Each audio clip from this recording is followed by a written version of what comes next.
Deathbringer here. Ready to toss your dice and your morals into the abyss? Then back the Roll for Combat Kickstarter, weaklings. It's packed with hundreds of savage, blood-soaked options to obliterate your enemy. And better yet, you'll get to use them in my game, the Deathbringer RPG. Coming next year, the Deathbringer RPG isn't some soft, cuddlecore fantasy nonsense. It's fast, mean, and completely unforgiving. In Deathbringer, you don't save the world. You stab it in the heart, loot the corpse, and set it on fire for good measure. Every backer of the Roll for Combat Secret Tomes for Shadowdark Kickstarter will get an exclusive sneak peek at the glorious carnage of Deathbringer and a chance to play in the beta test later this year. So sharpen your blade, settle your soul, and back it now.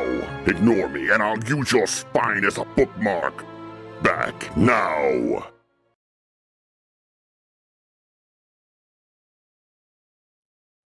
Hello.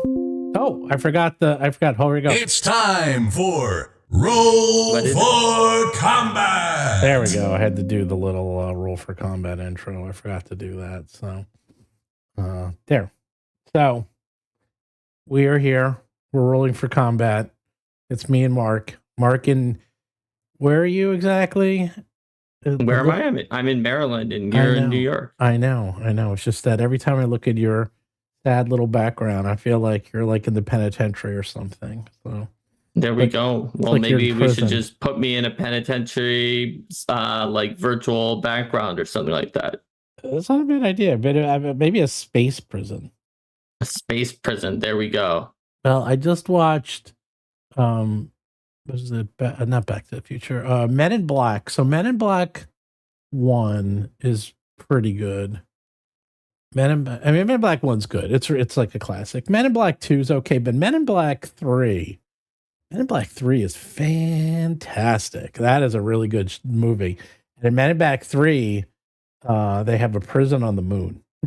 So I'm thinking you're going to be in the moon prison.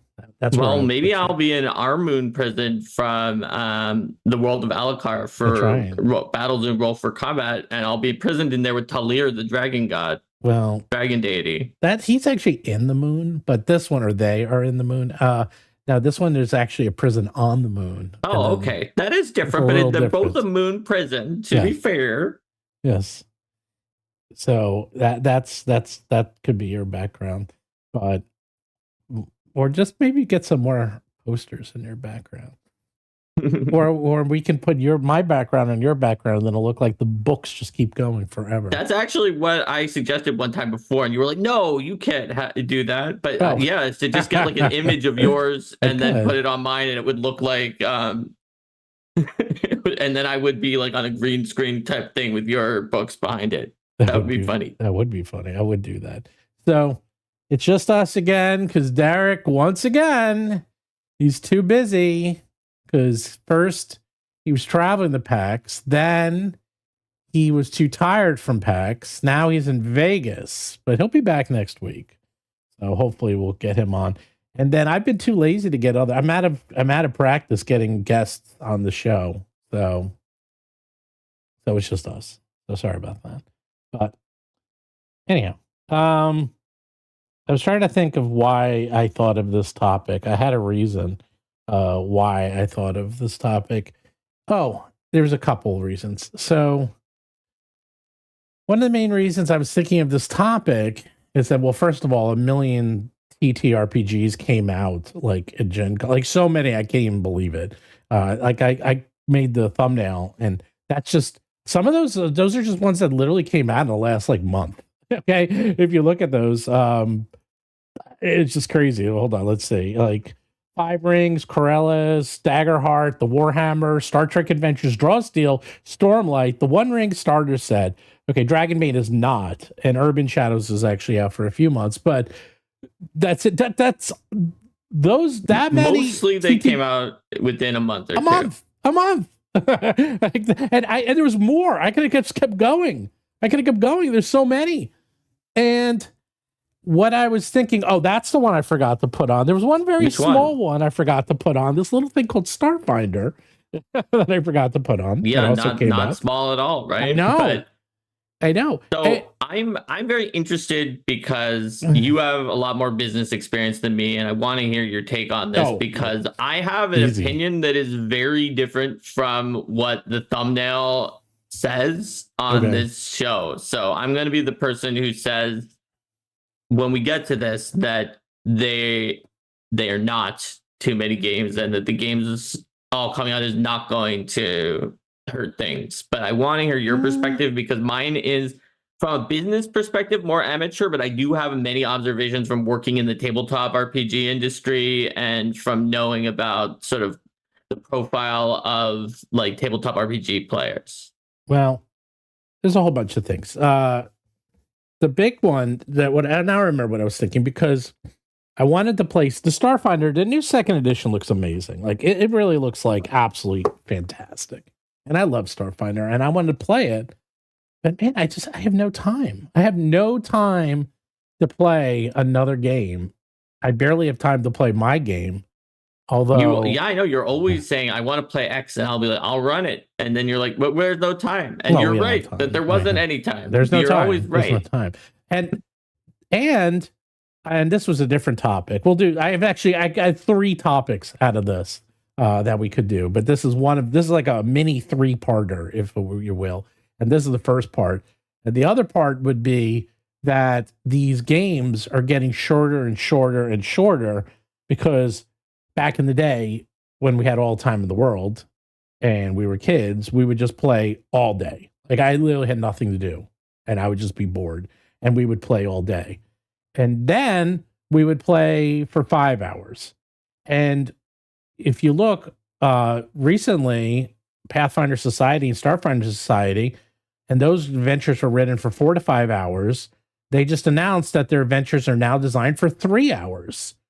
And the adventures are just getting shorter and shorter. And then also the way that the D&D adventures are designed, that they're no longer big adventures, they're mini adventures or vignettes that are stitched together that can be run either individually or together. And this is just becoming more and more common where instead of having really big adventures, it went from modules, which were tiny adventures, which were really reworked tournament adventures from Gen Con. That's where those modules originally came from, that they were run at Gen Con as tournaments. And then they turned into modules, and then they turned into adventure paths, and then they turned into these massive adventures. And then now they've been going back in time to smaller adventures and smaller adventures. It's kind of a cycle. There's a lot of things in life that are cycles because people innovate around in a circle. That also happens with like school curriculums and a bunch of other things where it's just like, this isn't working for a certain reason, so I move into this other thing, and then we rediscover the old thing and come back because they all have pros and cons. And the short adventures are really great for some situations, but the reason adventure paths got popular because it's not like Dungeon Magazine was always doing adventure paths. They were doing tons of short little adventures. But then when they had the path, it sold way better the issues that had the path in it because it's aspirational, even if you can't actually play the path in real life. And some groups can, but it's aspirational to be able to. It makes those issues that had the path in it like more attractive to buy. And then that led to being like, well, let's do only the paths. But that was never probably the right way to do things. On the other hand, for Pathfinder, the paths were outselling the one-shot modules. So it's very interesting how things circle around in that regard. But I guess you're right. That is a different topic than it's a different topic, but it's related. But this is where it gets interesting. This is happening in all media. How about that? Didn't expect that, did you? This is happening in television. This is happening in movies.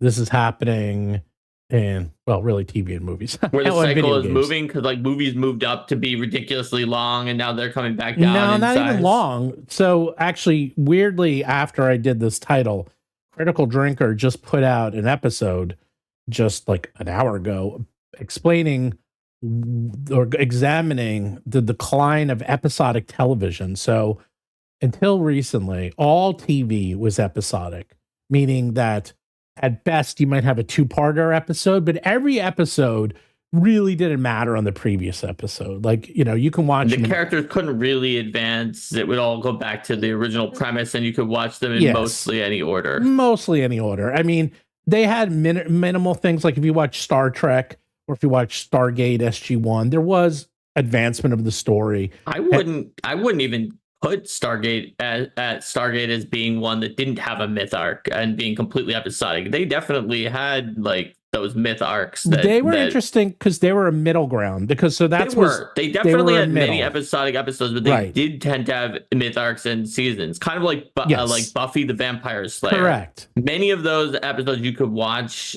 on their own, but they also had a myth arc with an ongoing thing during the season, as opposed to like even before that, when just many shows, it would just be like, you could just watch this episode. It really doesn't matter what order you watch them. And now all television, especially, you know, like TV on Netflix and HBO or anywhere else, it's only serialized episodes where you have to watch them in order, and it's one story for the season. And that's it. That's all they have.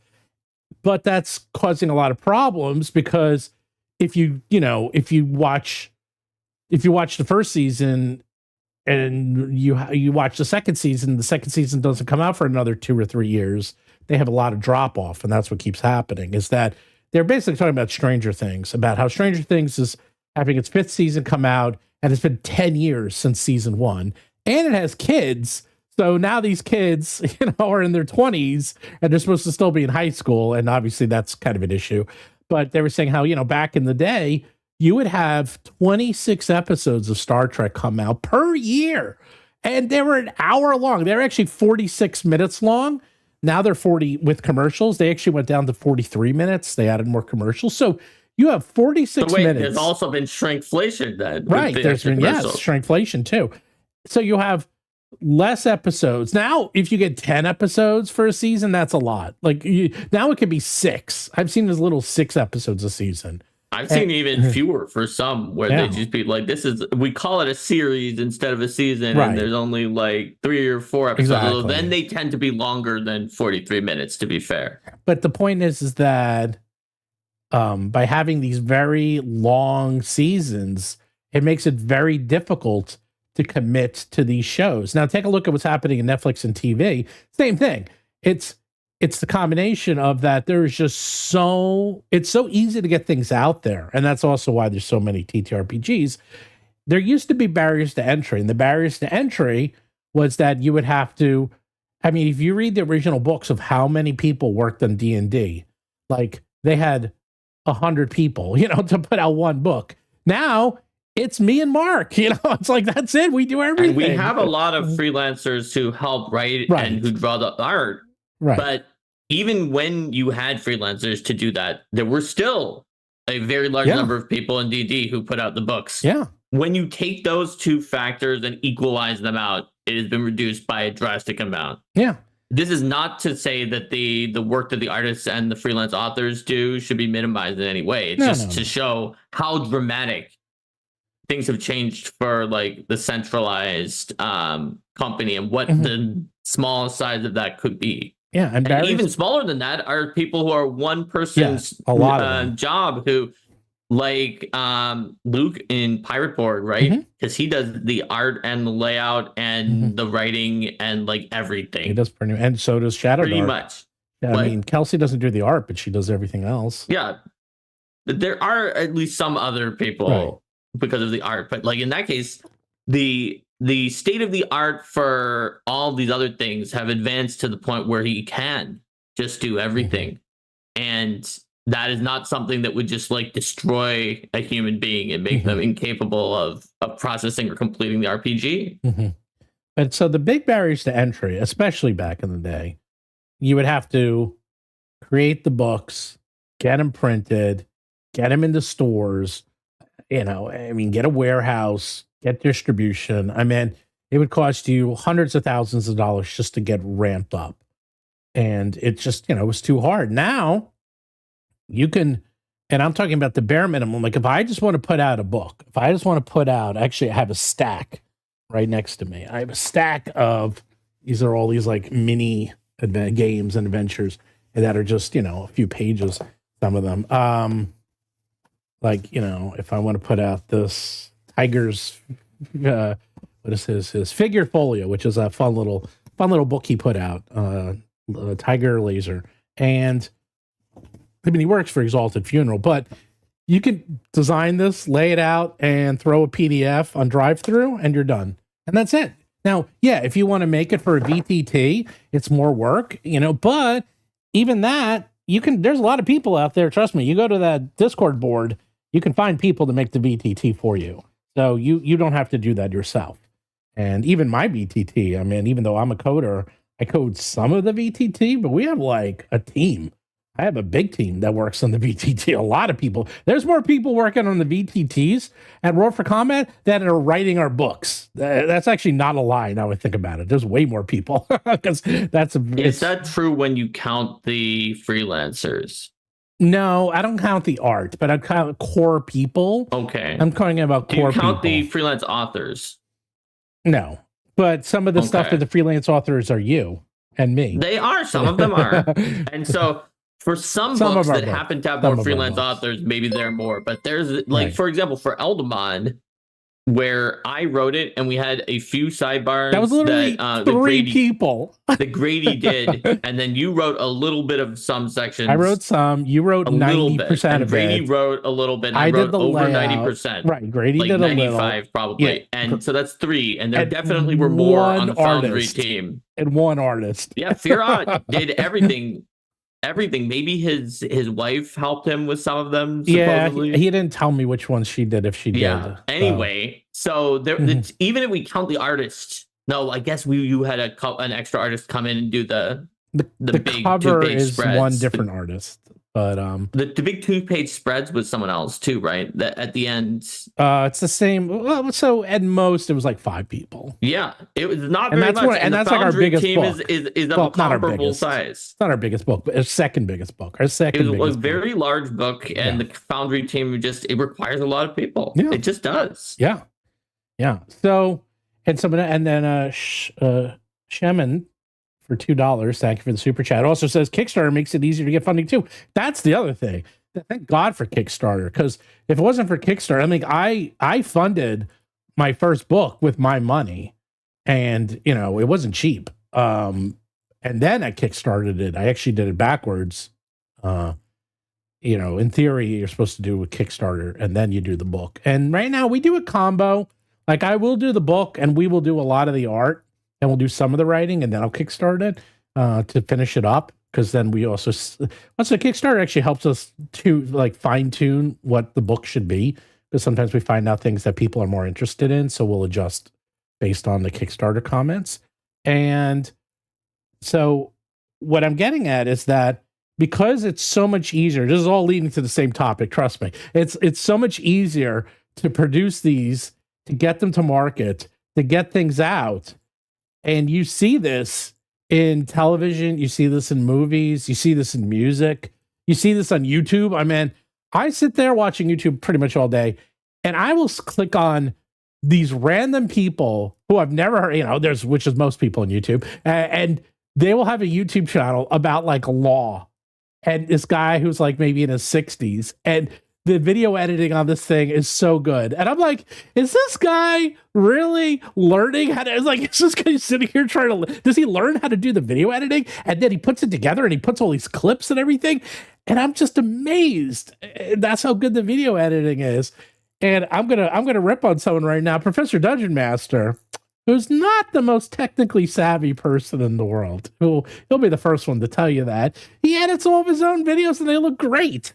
And I'm just sitting here going, damn. Is that really ripping on him? That's he admits that he's not a super tech savvy person, but I'm very impressed by his editing. Oh, no, his editing is fantastic, but I'm just impressed that someone who is really not tech savvy, it just shows you how good the tools are, that you can put out these professionally made videos. And it's just incredible. Now, there is some barrier to entry in the sense that layout and design is tricky. You can't just throw that together. AI isn't good enough yet to do that for layout of books. But a lot of people are getting really good with this. And there's a lot of people Also, what people are learning in school now is different. Like, you know, kids are now learning at a very young age how to do layout and design and use, you know, InDesign and other design programs. So it's not like they need to be specially taught. They're taught this stuff in school. And then when they go to college, they can do it too. You know, back in the day, that would be like your major in college. If you wanted to do layout and design, like you would have to study for it. Now it's like extracurricular activity if you want. So with that, a couple things happen. First, after the OGL, if you remember, most of these books were basically in response to the OGL. A lot of them were. You have Draw Steel, which came out right around. Daggerheart was literally designed to counter the OGL in case it went through. Because if the OGL went through, WoTC was going to take 25% of Critical Role's profit. And to be clear from Steve, what Steven said, counter the OGL, if the OGL went through, he means the changes during the OGL crisis. If for people who haven't watched us during then, don't know what that is, you can look it up. We have some videos about it. There was a crisis where the license that Wizards of the Coast and D&D put out for a long time, which was called the OGL and was a good license, that their lawyers came up with a new theory that claimed that they could get rid of it, even though it said that it was perpetual. Yeah, and this would be bad for Critical Role because by default, if they did get rid of that license, it said that all your money past a certain very low point, 25% of it, of your gross take earnings went to Wizards. Now, to be clear, while Steven said maybe they would have lost 25%, not really, because they were going to do a bespoke license with a few big partners, and Critical Role was one of them. They probably had a better deal than that, but still, having themselves with their, like, you know, raked over the fire with it to be like, well, accept our deal, our special deal we're going to give you, or else the default is you owe us 25% of everything past, it was like a few $100,000 or something like that. And Daggerheart was literally announced right after the OGL, and it was designed to be the counter just in case it goes through. And that's not an accident. A lot of these came out or were announced right after the OGL crisis was wrapping up. And I'm sure a lot of those people were already thinking about doing something like this. Oh, yeah, definitely. I'm sure that they were thrilled because that they, you know, I've talked to a lot of game lovers, game designers who are always kicking around game ideas in their head. Ones that actually get published, I know for a fact some people who've been thinking about it for years before they even started, being like, I should start, but then they don't start. I should start, but then they don't start. So having this sort of disruption event may have been the impetus that allowed people to start on something that they always wanted to. It doesn't mean that they decided to do it suddenly for any kind that they were never wanted to before. Now they had to. Like, it could be that they're happy to be able to put out these RPGs. Yeah, and I forgot about itch.io because itch.io was also a big contributor to all of this as well. So what happened is a lot of these were announced about 2.5 years ago, and now they're coming out now because that's about how long it takes for them. So it's like when they announce them and then they start working on them and now they're coming out. So it's not a coincidence that so many of these TTRPGs are coming out literally this month and last month. Yeah, it's about, well, it's because it's about how long it takes. Right. Plus Gen Con. Right. They waited until Gen Con. This is the Gen Con that is after a time that would be reasonable for them to have been able to get it out. They wouldn't have been able to get it out for the Gen Con before that. But if they hadn't been waiting for Gen Con, they probably, more of them could have come out in like July. Shadowdark did. That's the one that snuck in there because Kelsey was originally going to release Shadowdark in March, April, or Kickstarter. But then what ended up happening was that the OGL freaked her out and she immediately released her Kickstarter in early January because they did put a grandfathering phase in where they were like, as long as it's before a certain point, we recognize that it's too late for you to change it, so we're not going to do this to you. Yeah, not Draw Steel. Black Flag did the exact same thing. I don't know if you remember. So back then, what was that? What year was that? 2020? Yeah, Black Flag, which became Tales of the Valiant for everybody who knows what Tales of the Valiant is now, but didn't know the project name back then. So 2020, was it 2023 this happened? I can't even remember. It feels like a million years ago. But that's that January and February when the OGL crisis was happening. Suddenly, all these Kickstarters went live in January. And January is not a good month for a Kickstarter usually, but they had to rush them to get them out so they can get grandfathered in. So that's what happened. And but Kelsey got hers out. She was like first to market. And what's interesting is hers came out and Pirate Board came out. And those have been doing fantastic because they were first to market and they were good. Other games did come out during that time. True. Some of them did well. Some of them didn't. Well, Avatar came out.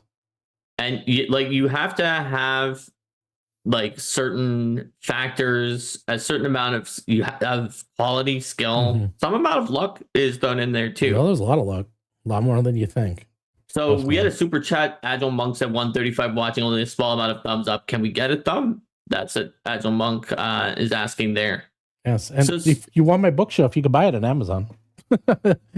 So it's really cool. It's called a tree shelf. Look up tree bookshelf. There's thousands of them. Free bookshelf. Free, yes.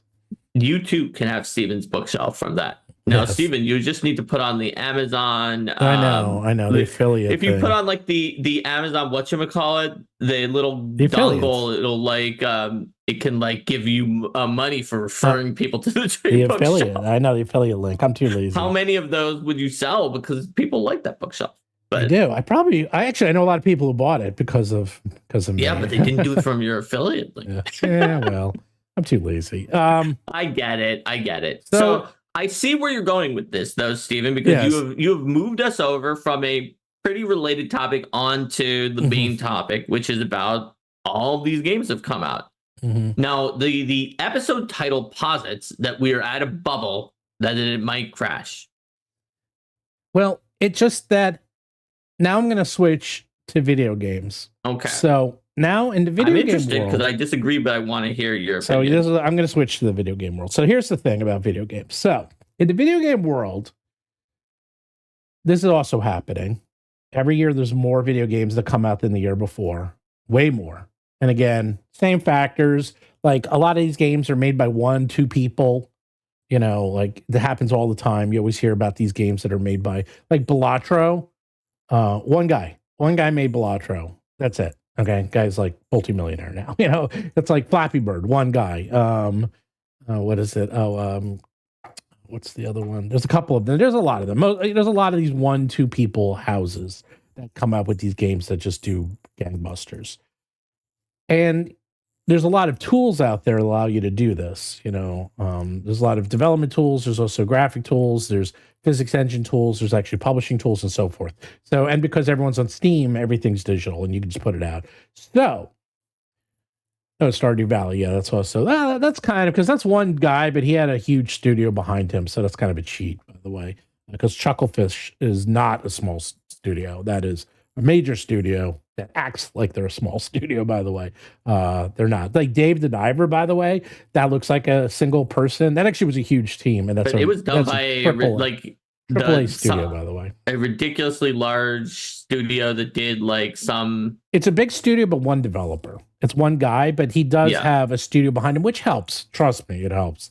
So, anyhow, back to this is that of all the video games that are bought every year, okay, only approximately, I'm trying to remember, it's between 17 and 14%. I think it's 17%. Only 17% of every video game that's purchased is a new game. And by a new game is a definition came out in the last year. So think about that. Now, you showed a graphic about that when you had that slide deck from like the analysis of video games. So last year, I actually have the latest update. Video games made.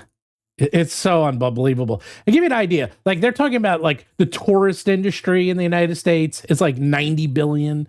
Or you talk about like, oh, they sell, $3 billion worth of potatoes every year in the United States. Or they sell $4 billion worth of soda every year in the United States. You know, like you'd think these are big numbers. Video games last year made $290 billion. It's 200. So it's almost over $1 billion. 3 times the U.S.'s tourism industry combined. It's insane. And that's worldwide, but still, the amount of money they make. And they're like, but even Hollywood's like, oh, we made $20 billion this year. I'm like, yeah. That's like, okay, we make that in like, video games make that 10 in weeks or something, or 12 slightly weeks. over a month. Yeah. Right. Well, 20. Yeah. It's like, it's mind boggling. It's mind boggling. That is to think like when I was growing up even, and I liked video games, but they were more niche. Mm-hmm. If someone had been like saying back then, hey, it's going to make 10 times as much as Hollywood someday, a lot of people would have laughed at it. Right. And that's why, and also video games are interesting because they get a bad rap because everyone's like, oh, kids play video games. I'm like, kids do. In fact, kids don't play video games. That's big news right now is that kids are not playing video games. They actually have stopped. It's way down. The kids like just don't do it anymore. It's actually kind of a big deal. Anyhow. Wait, is that counting like mobile games and those kind of things? Yeah, everything. They just don't play them anymore. What are they doing instead? Instagram and TikTok. Okay. Basically, it's TikTok. More TikTok, and TikTok when you're not TikToking. They just do different things. So, and they just, or they do play mobile games, but they'll play like kind of nothing mobile games. Like I was thinking of the nothing mobile games when I was saying that I can't imagine that they don't do those because those seem to be popular. They do. But like, so my daughter, her favorite game is they're like coloring books. Like all you do is they give you a picture and you color the picture like it's paint by numbers, but you do it electronically. That's it. That's all you do. She has colored thousands and thousands of pictures. It's like, and it's like, it's kind of a game. And Roblox is another example that someone in chat mentioned that I know that tons of kids are playing. No, Roblox is that makes billions. Roblox is its own category. And it's mostly from kids, so you can't be saying that they're not playing games. No, it's down. It's actually down. Different kinds of games. No, it's down, but it's never been down ever in history. It's never gone down. Fair enough. It's only gone up, and now it's actually going down, and people are freaking out. Is your thesis then based on the fact that since video games are these immortal legend video games that are the greatest of all time are taking up all the space? I'm getting to it. Is that so? This is famous. So Sony. So because only like 17 to 14% of all video games of that $290 billion.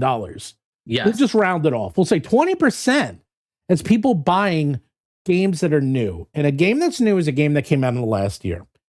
But 80% of all those sales are legacy games, okay? And that includes things like Minecraft, Stardew Valley, yes, Call of Duty. These immortal classics that people keep, which, by the way, does mean that they made double Hollywood on new games. Yes. And even Roblox. Because 10% of games is equal to Hollywood, then that means the new games did make twice as much as Hollywood, so even though they only had 20%. Roblox basically is the, like the equivalent of that. So the point is that once you get in that market, you're basically printing money absolutely forever. Because like you just never stop. The biggest one of them all right now is Grand Theft Auto 5. Grand Theft Auto 5 still sells like 5 million copies, I think, a month. Okay. Anyone who sells 5 million copies is considered a massive success. Like that is a huge success. They do it every month. Okay? And the game came out in 2013. Okay. It just sells forever. And that's why, by the way, we'll talk about it. We're getting there, but we're going to talk about Grand Theft Auto 6. Grand Theft Auto 6 is going to be the biggest media release in the history of the world of all time by a huge margin. You're not going to be able to get away from it because it's going to make more money. Grand Theft Auto 5 has made more money than any single piece of media ever in history. And Grand Theft Auto 6 will destroy Grand Theft Auto 5. And Grand Theft Auto 5 already has the record. But that's another topic. Right now, The point is that if you manage to break into that oh so sweet evergreen game, if you become an evergreen game, you could sit back and make money forever, and you can. Now you still have to update the game, and you still have to, like, you can't just let it go. Like Grand Theft Auto still updates it and maintains it. The same way that if you think about D&D, yeah, we've been hearing a lot about D&D, but there were years where they were doing basically nothing. And right now they only release like 5 books a year, really. They don't do that much. In fact, some of their best years, if you think back in the recent memory, were years where there wasn't much going on, actually. They weren't doing that much new. They were just growing and growing, getting more popular during the 2014 era. And they had very few books that were coming out. And people were like, well, we wish they would do more books, but we're still happy. Yep. And it was doing great. They're evergreen. I mean, they are evergreen. They are evergreen. They can do nothing. They could not release another book ever, and they'd still be selling for the next 10 years. They just will, because they're just in the zeitgeist, and everyone knows them, and it's hard to get away from them. And what reason why so many of these books are coming out is because, because when you put out a game, you have to think of it 2 different ways, because I've had to do this. It's like, okay, do we come out with a game, a brand new game, that there's a very, very, very small chance that we'll break through and become the game? But if we do, you get, like, Shadowdark is a perfect example. I mean, Kelsey put out her second Kickstarter ever for, a West Marches campaign product. And she made like $2.5 million, on one product. And it was her second one. Now, in the World of Warcraft, in the, D&D world, that's not that much. But for a single person putting out one product in 2 years, that's insane. That's a huge amount of money. It's ridiculous. Impressive. Yes. So, but is it a bubble, Stephen? Like the episode says? Well, or is this just how it's been? It's been like that for a while. That if you get a strong community and get a little lucky, have a lot of skill, that you can get a hit like this. No, it's not like this is only recently that this has happened. I know, but it's so many people. There's so many games coming out. And what's interesting is not the small games. Okay, I'm talking about the big games that are coming out. Like Draw Steel is a perfect example. Okay, that game dropped during Gen Con. Yeah. No fanfare, no lead up, nothing. It just dropped. And they're like, it's done. Here you go. They didn't have demos at Gen Con. They had nothing. And this is a game that made $4.5 million. And the problem is it's going to get lost. It's going to get lost. I mean, it already is getting lost in the weeds. And I mean, it's got $4.5 million, so it already hasn't been lost, because even if it didn't make anything else after that, it made $4.5 million. I agree, but do you put out a game for the love of the game just because you wanted to put it out? Or do you put out the game because you actually wanted to turn into an ecosystem and you want it to be something that people play and enjoy, that you use and convert and, have it being played in conventions?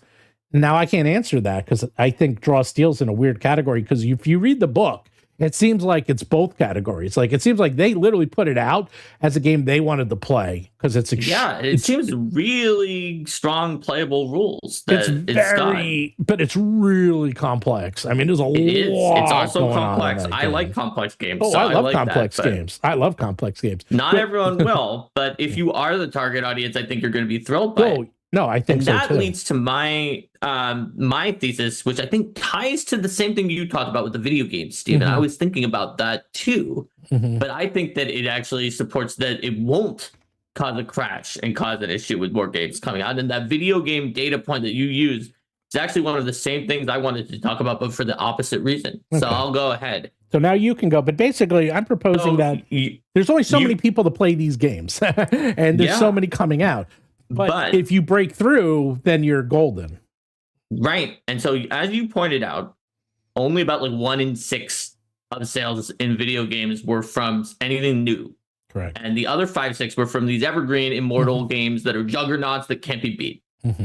What's that like in the tabletop RPG industry? Well, as you said yourself, it's like Dungeons and Dragons versus everyone else. But here's the thing.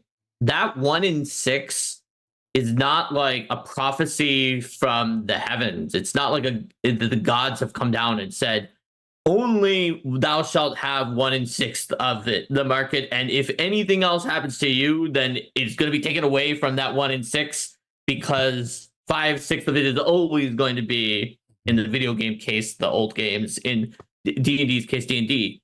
But that's not true. When Grand Theft Auto 6 comes out and does better than everybody else, it's going to be it's going to make more money, and there's going to be more than 1/6 of the money that year is going to come from new games because Grand Theft Auto 6 did well. It's not going to suddenly make all the other new games do worse. It's going to make new games do better compared to old games that year.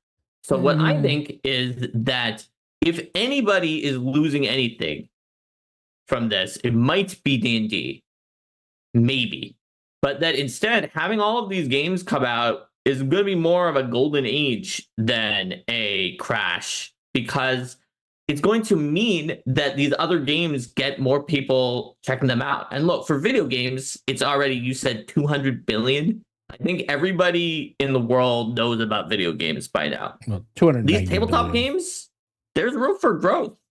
There's people who don't play anything. And in your little picture at the beginning, you had a great sample of the new games that came out. One of them is the Cosmere RPG. How many people who back that have never played a tabletop RPG? They love Brandon Sanderson, which puts them in a type of person who probably would like tabletop RPGs, maybe, because they like specifically not just a fantasy author who writes cool novels, but one that have like these logical systems for their magic that you can think about and predict like interesting ways that the characters are going to use them. The Sanderson fans seem to be like a good kind of person to expect they might like tabletop RPGs even if they hadn't played them. So my thought is that having all of these different RPGs will give a break point to allow people to break either out of not playing them at all or break the stranglehold of we only play D&D and to try one of them. And like everything that I know shows that once someone has decided they're willing to play a game that isn't D&D, tabletop RPG, they're much more likely to be willing to play a different one that isn't D&D and to try a bunch of different games. So I actually think this will be good for indie games at this point. And yes, there could be a point down the line where it crashes, but then we're not even close to that. We're at the point where indie games are actually potentially going to grow stronger by the amount that came out. So, that's my thesis. That's why I claim it. Well, you're kind of right in that there is a limited. So there's a thing that we all talk about in marketing. It's that there is a limited pool. Okay. And yeah, the pool can get a little bigger and the pool can get a little smaller.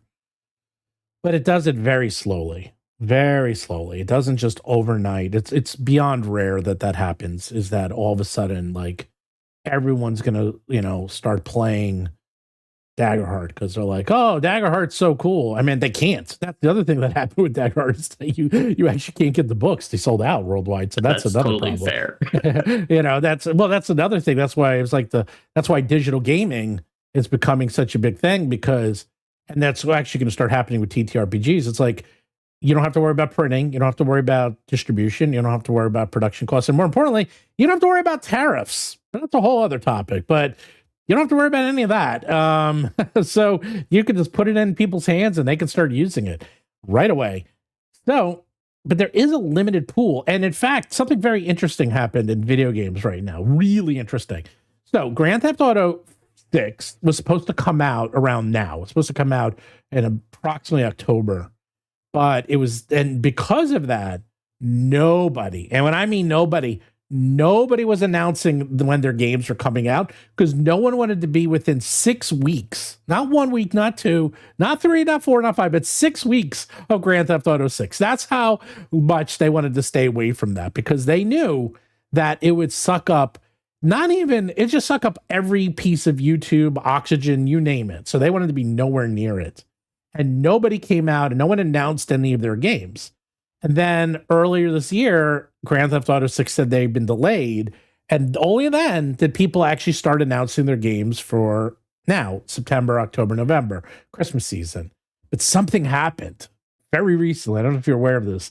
A couple weeks ago. Did it get delayed? No, Silk Song, the sequel to Hollow Knight. Oh, yeah, I know about that. Yeah. It just finally came out after it came out of delays. nowhere. Not only did it come out, they announced it, and they said, oh, yeah, by the way, this game everyone's been waiting for, that 15 million people played the original and love, that and you've been waiting 7 years for this. It comes out in 2 weeks. It comes out on every single platform, and it's $20. And it literally, all these companies now that were releasing their games, they delayed their games, and they're pissed. And I mean pissed, they're furious. There's a ton of videos online basically telling the company that I forgot the name that did Silk Song, basically saying that it was bad for them. It was bad for them to price it at $20 because it was too low. It was bad for them to come out with the game with no warning. Like the game companies that cover games were pissed because they're like, oh, we already had our schedule set and now you messed up our schedule. Like everyone was angry at them, everyone. And then it even crashed every single storefront when it came out, which has never happened before. They all crashed because they couldn't handle the transactions. They couldn't handle it. It was kind of Team Cherry, that's their name. Is that it was insane. But it is really interesting to see how one game can suck the energy out and suck all the, people out at the same time. And you know what? Yeah. With video games, with the industry being that large and with it being so widespread that such a high percentage of the population is already knows what Grand Theft Auto 6 is, I think that might be true. But if your thesis was right and that having this launch at Gen Con of, we had Draw Steel, Cosmere came out with its final version then. Daggerheart had launched already, but they did get a big new shipment of Daggerhearts. The other ones on there were new. Coriolis, a lot of things came in Star there. Trek, Warhammer. Those were all new. But if it were the case that this was a problem, then don't you think Starfinder might have been affected? D&D probably wouldn't be that affected. It's very big. No. If anything, they might lose a few people from all these other RPGs getting bigger. But Starfinder Second Edition, though, did great. Well, I'll tell you why. There's two reasons. One, Paizo has a lot of fans, and Paizo is above. Paizo is now. Wouldn't you think the number 2 RPG would be much more affected by this than other things? Well, let me tell you reason number 2. Because reason number 1 is that Paizo has a lot of fans. And reason number 2 is Paizo makes most of their money on subscription models, so people are automatically getting Starfinder 2. Without realizing it, because if they had a subscription, they still get it. People like me. And the subscription did great, but they did well on it at Gen Con too, right? Yeah. Well, it's also those people aren't subscribed. I mean, some of them are subscribed. I know, but it also they had a 2-year cycle, so a lot of people were aware of these games when they came out. That's true. You have things like Draw Steel, which really had no warning. You have Daggerheart, which had little warning. Like a lot of these games were just announced very shortly before they were released to the public. And yeah, they had stuff on their Kickstarter and they're talking about these games, but Starfinder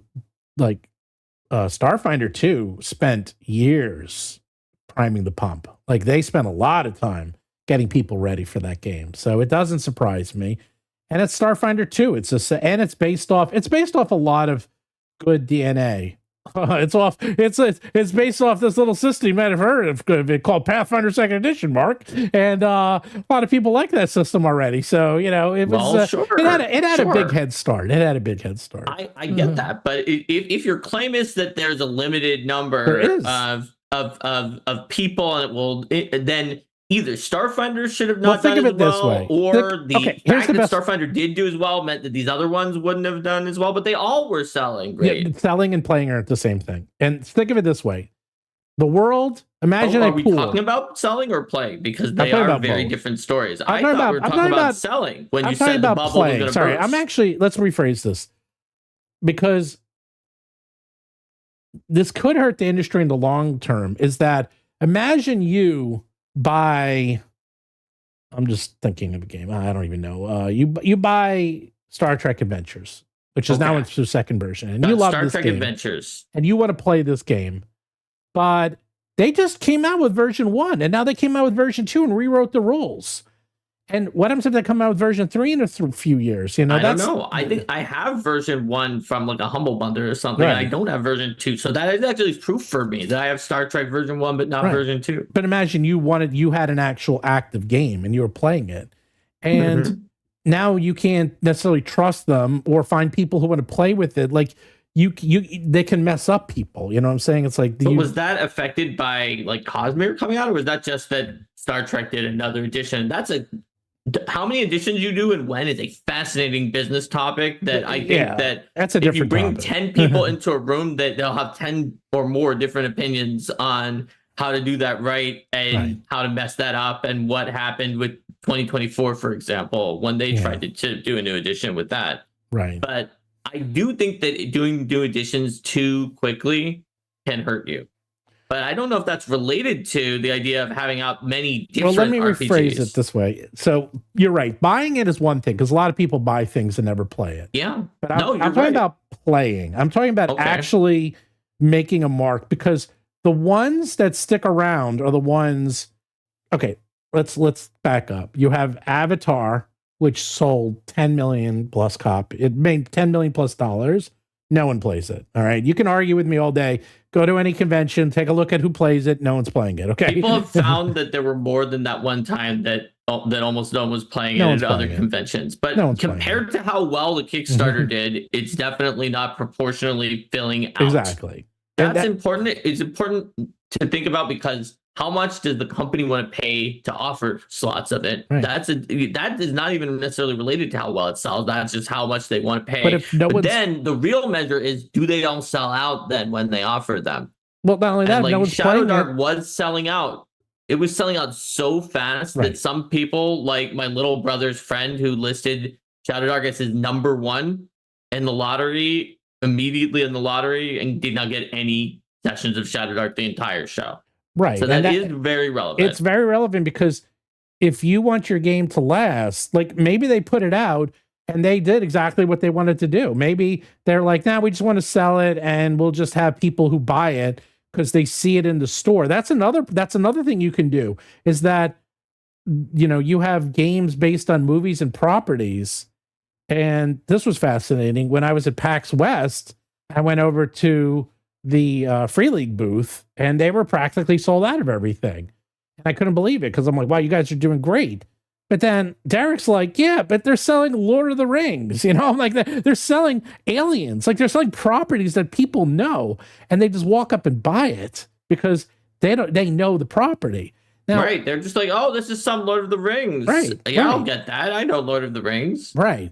And they may never play it. But if you want to get into that evergreen money, if you want to become really part of the zeitgeist, you got to do what Paizo's done. You got to do what Pathfinder has done. You have to do what now Shadowdark has done, and now Pirateborg is doing pretty well. Is that, would you call all of those evergreen models though? Because at least they're getting Pathfinder puts out a lot of new books. It's not like they just sit on it. Shadowdark is getting there.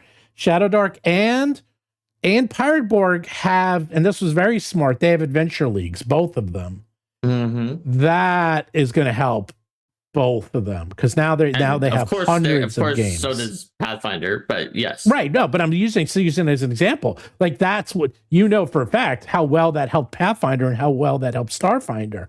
And if you have that many people that you can start an adventures league and literally have it filled out, that will help the game stick around and become more popular.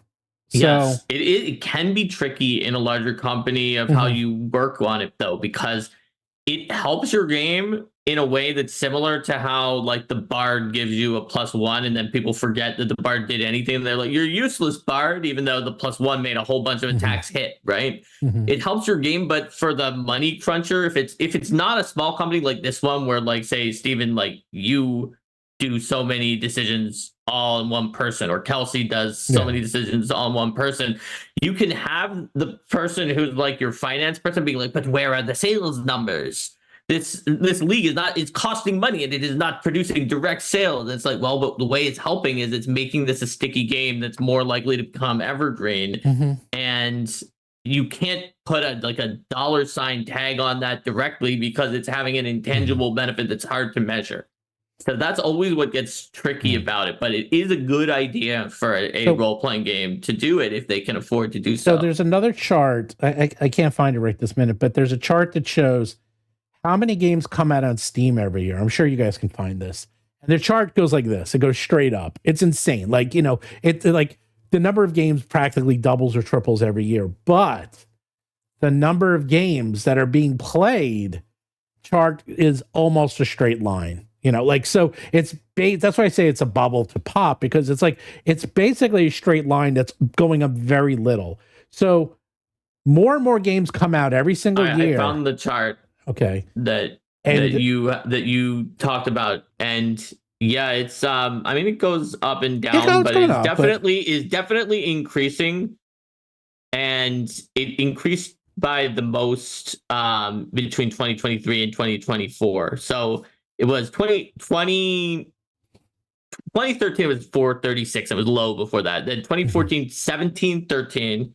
Then 2823, 4654, 6932, 8878. Then it dipped down to 8080, up to 9658, 11,266, 12,316, 14,146, and then 18,638. No one followed that. Put the link in chat. By the way, so Delirious 2022 actually says how much of the games are shovelware. Now, that's actually interesting because, yes, a lot of these games are shovelware, but what about the people who have spent years of their lives and all their money to put out a game that they really want to come out, and they've been killing themselves and they want it to do well, and then they have to get through all the shovelware? That's the problem, okay? And this actually is happening everywhere. This is happening on Amazon, because now people are putting out with self-publishing. They're putting out these books that are written by AI, and that's becoming a real problem. This is happening in music. It's pretty much happening everywhere. It's happening even in, I've heard that in DM's Guild, or at least I've heard people saying that there were just people who were just using AI to just formulate like this, like unbalanced and uninteresting content and just putting it out there. And just inundating. Yeah. I don't know to what extent that is the case percentage wise versus just the people that I saw talking about it being unhappy about a small number that were on there, but I have been seeing people complain about that. I mean, but look at this. Look at the differences. The game releases per year. It's like in 10 years ago, Steam released 2,800 games. Last year, they released 18,600 games. So it's ridiculous, and it's just mind-boggling. There's just too many games. They've already released 13,000 this year, and there's still several months to go, including the holiday season. Yeah. So what I'm getting at is that there's so many. Look how many games are out, and a lot of these games that I put on there, these are good games. Like these aren't. Not that the other games are bad, but these aren't games that are made by one person who's just putting them out for the sake of putting them out and just wants to get it out there and hopes people play it. By the way, it is worth noting in this Steam chart that the number of games that had 500 or more reviews on Steam is more static. In 2014, there were 653. And in 2024, there were 1,307. It only doubled, even though the number of games that came out were more than 10 times as much. And that's the problem. And that is because a lot of these, that doesn't mean that those games with fewer than 500 reviews are bad, by the way. Some of them have extremely high ratings with low number of reviews, but it means they were smaller indie games who are like, I can get on Steam too. I'm going to try it. Right. But a lot of these games, in fact, one of my favorite things is I watch a lot of YouTubers who go through and find hidden games that are great games that people aren't playing. You know, it's like, and they'll have like overwhelming positive and just like, 100 reviews. And I'm just how many of the 18,000 games from 2024, Steven, do you think had fewer than 10 reviews? How many of the 18,000? I don't know, 5,000. 8,000. Okay. 8,000, and 14,000 had fewer than 50 reviews. Yeah, I'm looking at the chart. Yeah, over 8,000. Yeah. Like closer to 8,200. Yeah, that's crazy. Yeah, it's over 8,000. Yes. And yeah, it's actually pretty wild. A lot of them are small games. And some people call them shovelware, but some of those small games are actually fun. Just you'll never find them. It's not even that. A lot of these people really work hard and want these games, and they have nowhere else to put them, so they put them out. And and I mean, who's that? The game you've been playing, the Pathfinder game. What's that game you've been playing? Dawnsbury Days. Yeah, Dawnsbury Days is actually big enough that it's very, very small, but I felt really happy for them because whenever there's a Steam sale, I do like particular searches of the things that are on sale on websites that include all the games that are on sale, where I look at what are highly rated games that are on a good sale, or at least on the best sale that they've been on. And Dawnsbury Days actually showed up for me when I started from the most highly rated games and going down. I was like, whoa.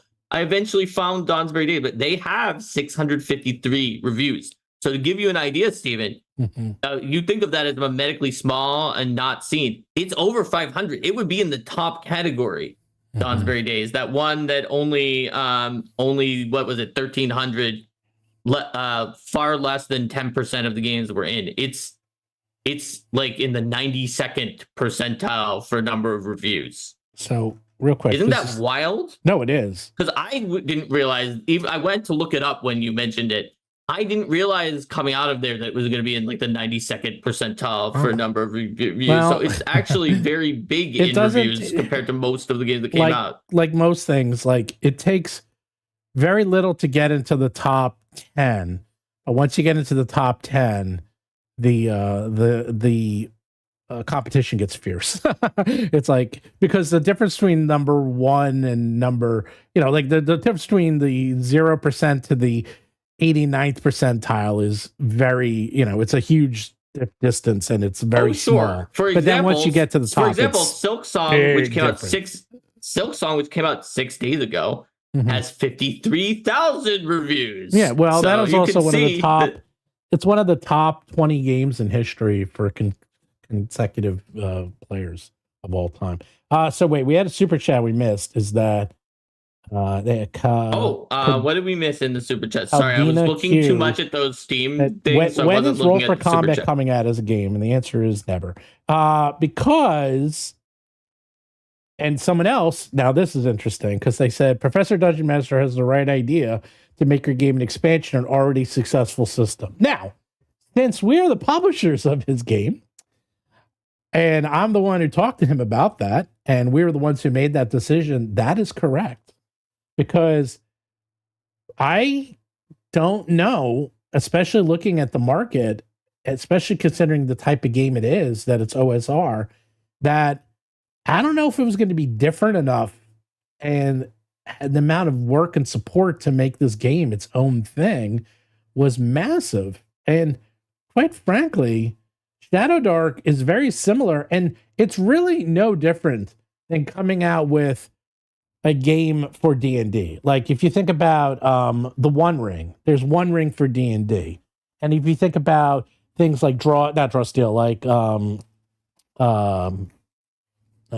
from the Valiant, trying to pull it out. Tales from the Valiant, these are just, quote, flavors of D&D. And in fact, what's his name? Mike Shea, he's doing something crazy. He's taking like every flavor of Dungeons and Dragons and putting it in one game.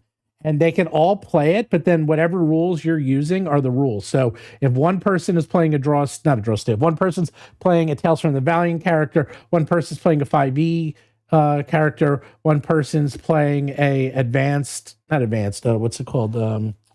I get what you're saying. Yeah, you know what I'm getting. If you think that's outrageous, I've heard of someone who ran a game where one of the people, where they did that with all Paizo stuff, and they had Starfinder, they had Pathfinder, one of the people was playing a Pathfinder adventure card game character. Okay, no, that's insane. That is what puts it over the edge, because what Mike Shea is doing, I applaud it. I think that's really cool. It's challenging. But to get an adventure card game character to be able to play with the other characters is just a step above in terms of how the heck do you do that? And the thing is, like, I get it. I think people,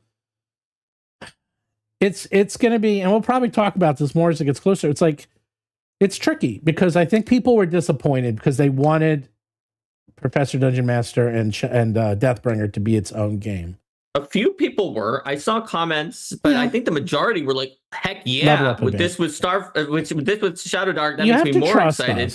You have to trust. I said you have to trust what I'm doing, and you have to trust me and Mark and Professors that it's going to be. I think it was like 90-10 or 80-20. It's going to be different when I looked at the video. Trust me, it's not going to be Shadowdark. It's going to be different. It's just going to allow you. It is going to be Shadowdark, but it's also going to be Deathbringer. Correct. But that's what's very important. Right. You can have the best of both worlds. And it's really, I guarantee, because Mark and I saw the original rules before we started doing the conversion. I don't think it would have played that much differently. I mean, it really wouldn't. While you're right, to be fair to the original rules, I want to be fair to the original rules of Deathbringer, which is that I have seen games that have done relatively well-ish by OSR market standards that I also think were not that different than other games that were in OSR. And when I went to them, I was like, why exactly would I need to play this instead of like old school Essentials or one of the ones that was already out that was similar to this? Right. And I didn't always find a hook. And I've had people ask me that about other games like Shadowdark. And I have a hooks for Shadowdark. I was like, here's why you would want to play Shadowdark and not those other ones. And I can tell you that for like Knave, for example, I talk about how like the inventory system is everything. It's your hit points, it's your spells, it's everything. Like, but Deathbringer was it did have some of its own things, but it was also close enough that I like I've seen things that are even closer to other OSR games than that was, to be clear, and they did fine. But I do think that having it be a Shadowdark hack that allows it to be its own thing, but also tie into Shadowdark and play nicely with each other is just a stronger vision for it. And I'm going to tell you a secret that no one's heard yet. By the way, we have Jordan, the PH is silent in, and Derek from Knights of Last Call. He's landed in Vegas successfully, and he's here. He's talking. You should join us, Derek. He won't join us, but that would be funny. When we decided to do it for Shadowdark, I spoke to obviously Professor. We spoke to Kelsey, but I also spoke to Luke from Pirate Borg about this because he had his opinions, and he helped too. No one knows this yet, and he had a very interesting take on it. Is that one of the reasons why Pirate Borg is so successful is that it is you're selling a feeling, you're selling a theme, you're selling kind of a genre that you can get into and adjust your like entire character and mindset into.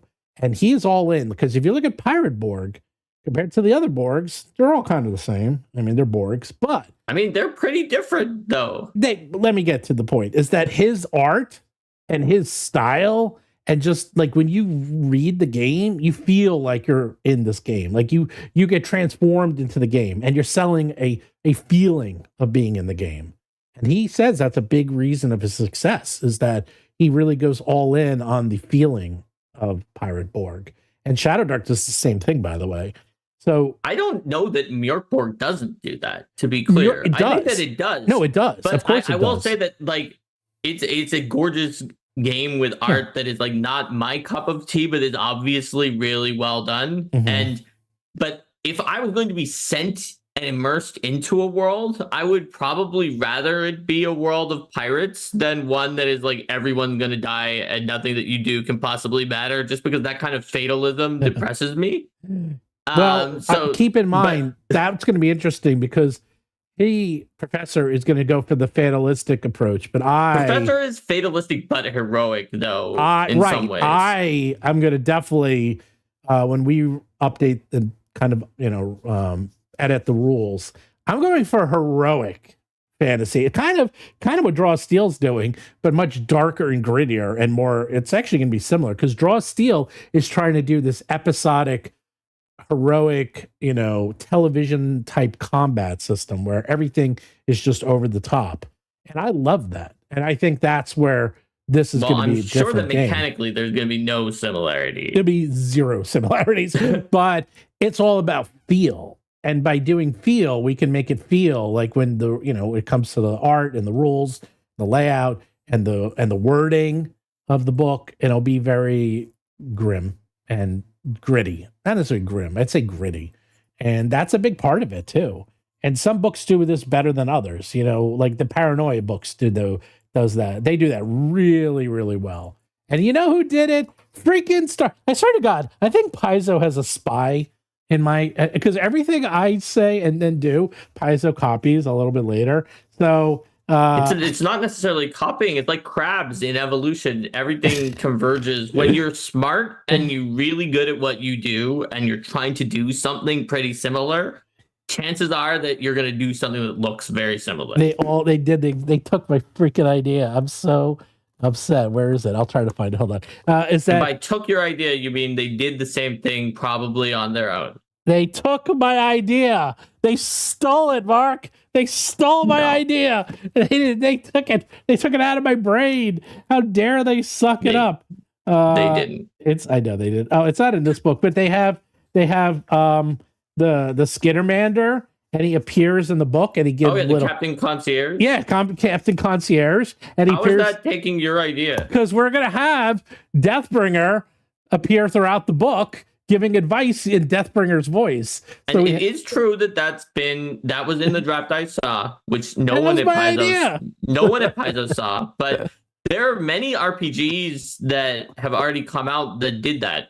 Though. I know, but it's going to be so good because I love it. I love it. Remember back when some of those, remember like the Dresden Files RPG, that was the Fate one that had like comments because they played the characters in the setting played the RPG, and they're like, this werewolf guy is making this RPG to help people learn about how to defeat monsters in case they encounter them in real life because they played the RPG, so they learned the true facts about monsters. And so he keeps putting in notes on the side. He's like, is this telling people too much? Should I like redact this? And then like Harry Dresden is like, yes, you can't tell them about that thing. To be fair, all of the Battlezoo books, except for the best series now I think about it, and the Adventure Path, are written by authors in our world. They're actually not written by Mark or me or any of our authors. To be fair, Paizo has books that were like that too. Some of which came out before ours. I love those. Those are great. I love it. It's just we're doing things that we love that we've seen before, and nobody stole it from somebody else. I'm kidding. You're taking it too seriously. I know you're kidding. Well, you know what did it the best? Sometimes the viewers might not have known that you're kidding, the best so I'm making sure. Book of the Dead. Book of the Dead is one of my favorites because of the fact that Geb is such an evil, like, the author bro, is great. But he's a necromancy tech bro, and he loves it's so horrific funny. acts of necromancy as much as some of the people you read about want to use AI and everything, or they want to do NFTs. He's always talking about that way. And my favorite was, not only was it wonderful what all of the other authors put in there, but when I was doing some of the editing and as a developer, I had more space and I need to write a little bit of extra, and so I put in a line, and then Eric Mona like laughed out loud. He's like, who put this thing in there? I love this. Which was like Geb was talking about different organizations around the world, and one of them are the Knights of Azem, who, knowing one of the things they did is that they like just attacked Geb, and he defeated them easily, then went into their country and stole one of their like goddesses' corpses from them. And so what he wrote about that was that he was like, these people who invaded sovereign nations for no reason and then failed miserably. And it was just like extremely condescending about them. And he was like laughing out loud at that. I was like, yeah, I added that in there as like a little bit of an extra. Our best one is the World Guide, because the World Guide, every chapter is written by a different person. We have, and the voices are different. So it's, yeah, I like when we do that in our books. Chanin Vichita says that now that Ron Lundin is not in WoTC, can we do a Jewel of the Indigo Owls too? Yeah, Ron. So Ron went from Paizo to WoTC. So it's fascinating because and then back to Paizo. Now he's back at Paizo. Well, when I played some games with Ron at Gary Con, right? He didn't seem that happy. I mean, I'm not putting words in his mouth, but I was asking what's going on. He was like, eh. I was like, oh, that's not good. He's like, eh. So I don't think he was that thrilled. Something, but I don't know what his experience was there, but he's back in Paizo. And, well, we are hard at work on, don't forget, Release the Kraken. Release the Kraken is kind of like, it's shorter than Jewel, but it is like the length of an Adventure Pass volume. Jewel. It's still freaking gigantic. It's still like as long as an Adventure pages. Pass volume, but it's only about one level of stuff. So it's not like, you know how sometimes Adventure Paths have what I might call filler encounters? This is more common in like Pathfinder 1 Adventure Paths. Like, there was a dungeon in Council of Thieves that was just all dark stalkers and dark creepers again and again, and there were like 10 of those encounters. Well, Release the Kraken has all that much space and only gets you up one level. And that is what happens when you don't have filler encounters, is that you get tons and tons of content and space. There's a lot in there. Not very much. Still working like on chapter ups. 1. I'm still working on chapter 1. It's so big. It's a lot massive. of book. A lot of book. Well, the problem was, and this gets us a little sneak inside of our development cycle, is that we had it play tested, and the play testers came back and they said it was. They wanted more added. They said it was fine. Yeah, some people liked it. Some people were neutral. Some people were negative. One of the comments that I thought was funny and weird, they were like, "This is so bad. It's slightly better than like a typical Paizo adventure." I'm like, bad. But the typical Paizo adventures are good. Why would you even say this? This is so bad. This is no better than a Paizo adventure. That was the weirdest response. That was a weird one. But they also gave specific feedback that was massively useful, and so some of it was that we needed thing. to just cut out a certain section and replace it with something else. Others were a lot of the feedback that we needed to add. And we needed to have NPCs explain themselves and put in specific question and answer sections for them so that people could learn who they were. And so we really needed to improve certain areas. Even before that, to be clear, it was pretty long. That made it even longer of an adventure. Yeah. And someone said something very fascinating, which was, what makes this a Battlezoo adventure? And that made me think, because I was like, okay, I already know what a Battlezoo adventure is, because Battlezoo adventures are over the top insanity. And they all have to go to 11. And so now it goes to 11. it's not only is it about 30% longer than it was before, there are 3 times as many Krakens to release as there were.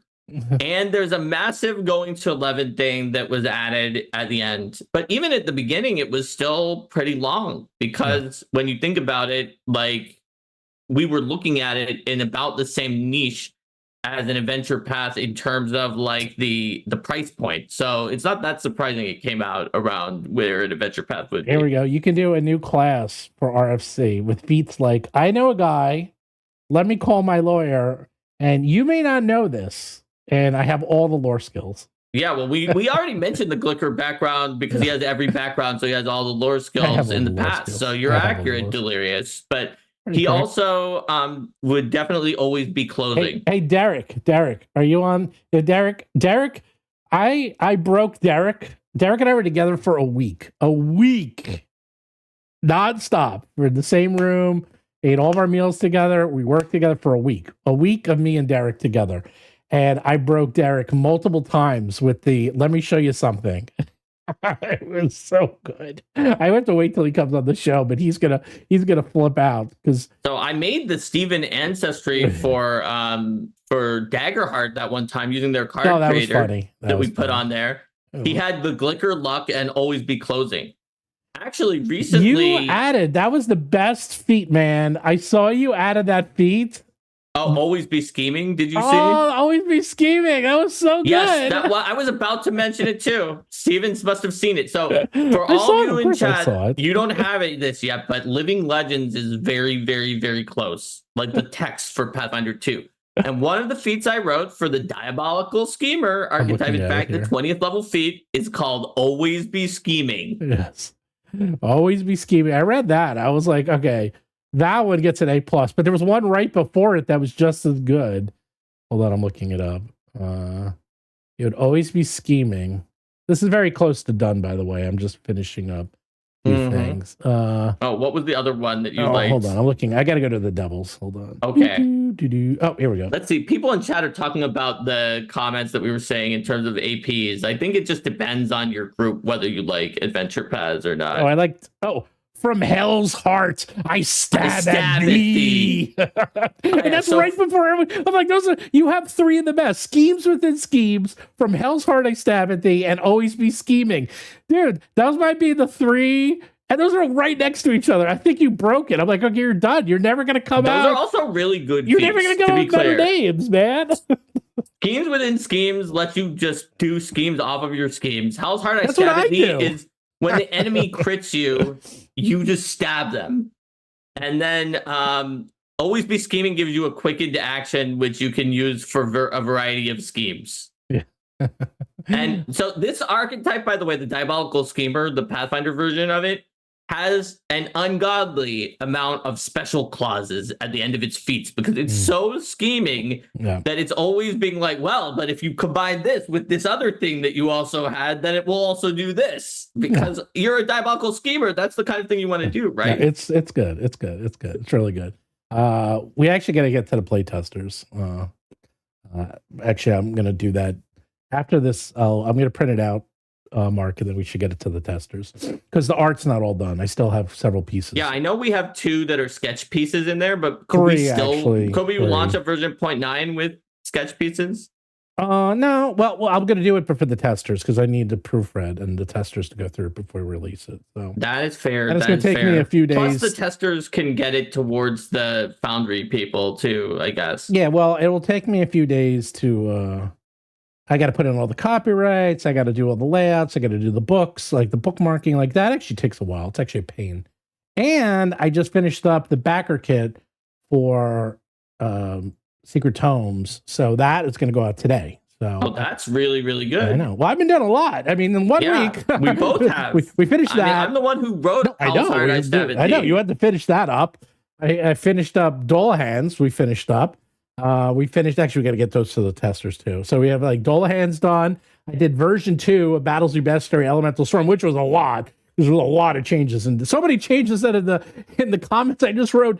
There's too many changes to list. Like if I couldn't list them all, there were too many changes. I'm just like, just trust me. Don't use a prior version. Just use this version because that's going to be the new version. And the Foundry module came out finally because that Foundry module was a monster. Good. I'm so happy. That was a monster. Well, the 5e is coming, but that's faster. The 5e will go faster. The 5e is faster for Foundry in general. There's less to do. Yeah. I'm going to try to circle us back a little bit.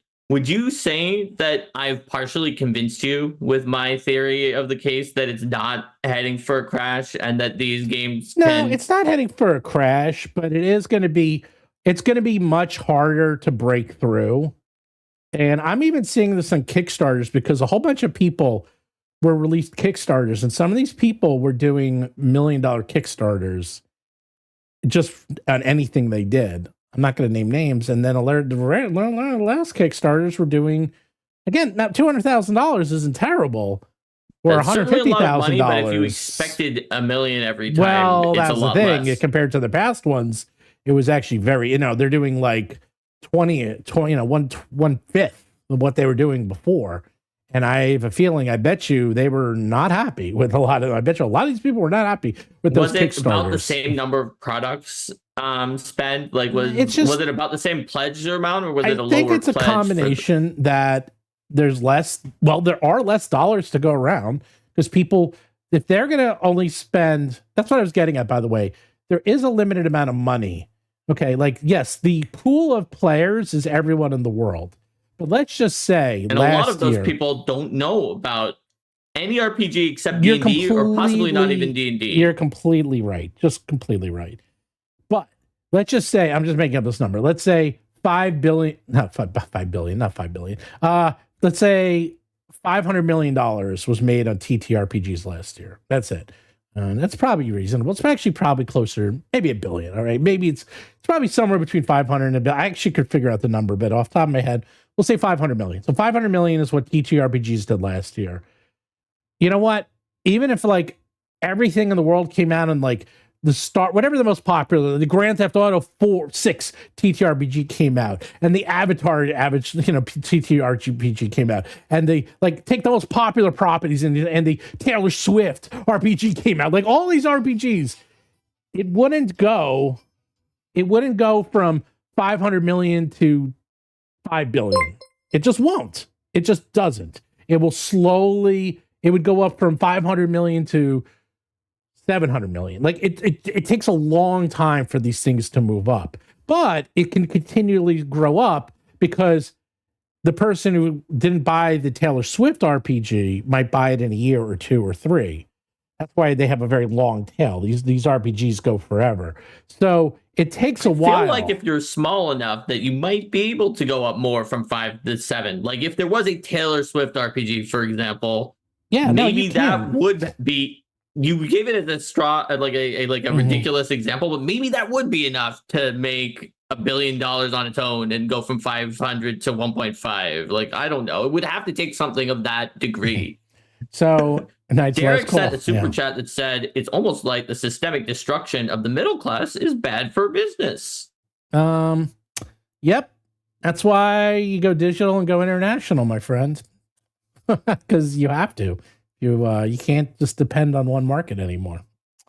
Anyhow, that's a whole other topic for discussion. But my point is that yes, the market is the size of the world, but there's the possible market, and then there's the active market, and then there's like the whales, and those whales also. That's a whole other topic. It's like whales are responsible for like whales might be I'm making up these numbers. Whale could be like 5% of all the purchases. Sorry, it's actually lower than that. A whale could be like 1%, or 2% of all the purchasers, but they make up 90% of the money or 80% of the money. They make up a huge portion of the money. And you know who's a whale?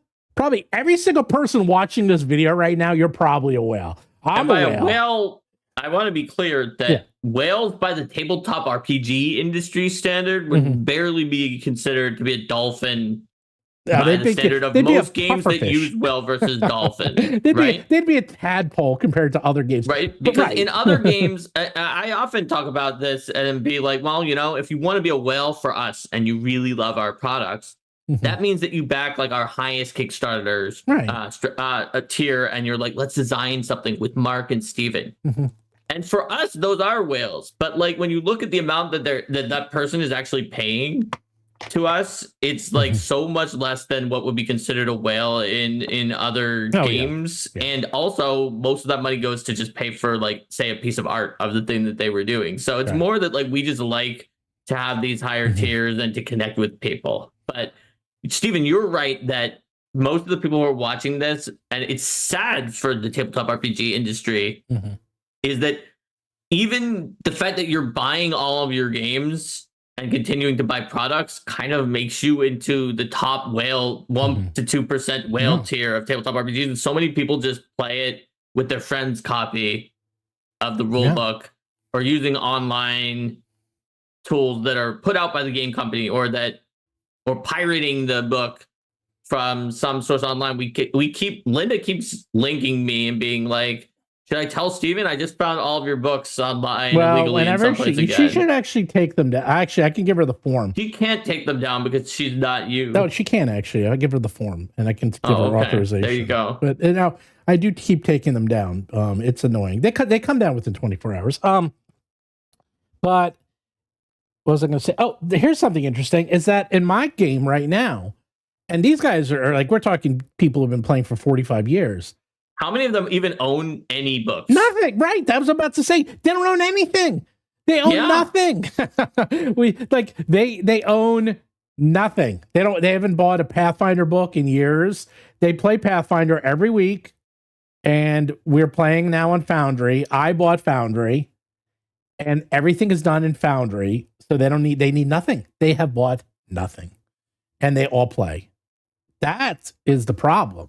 That's a general problem with the industry itself, is that you can play this game and one person can buy a book for $50 and 5 people can play that $50 book forever. Which is great for you as a person, but it's bad business. Were you telling me a story about a company that made like the best kitchenware pots or something like that of all time, but they went out of business because it was so durable, so long lasting, and you never needed to buy another one again for almost your lifetime, that then nobody bought it again? That's not me, but that is studied. I've somebody mentioned that, and it feels like a Steven story, but maybe somebody else. It wasn't me, but that I do know that story. That is a very common story where basically things in the 40s, the 30s, 40s, 50s, 60s were made, and they were so durable. Like, okay, perfect example is cars.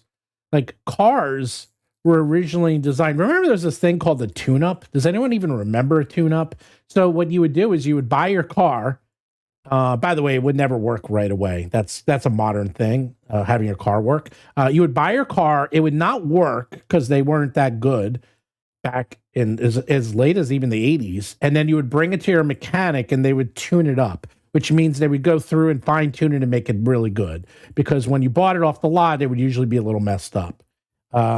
So then you would do a tune-up, but then you would just keep your car forever. Okay, they would just keep your car. You would just basically replace the tires, replace the windshield wipers, replace the fluids, and you would bring it to your mechanic every year or so, have a tune-up, and they would go through, make sure the car was in working shape, like make it, better, and then you would just keep it forever. You just keep your car. Like, people that just keep buying cars over and over again. And that's where the whole leasing and subleasing came from, because now they design it that it's every 3 years, and it's on purpose. That's why cars are updated every 3 years. So again, we can go into a whole topic of this, but yes, things were basically used to be built to last. And now they have planned everyone's heard this term, planned obsolescence, where products are designed to fail because they don't want them to last forever.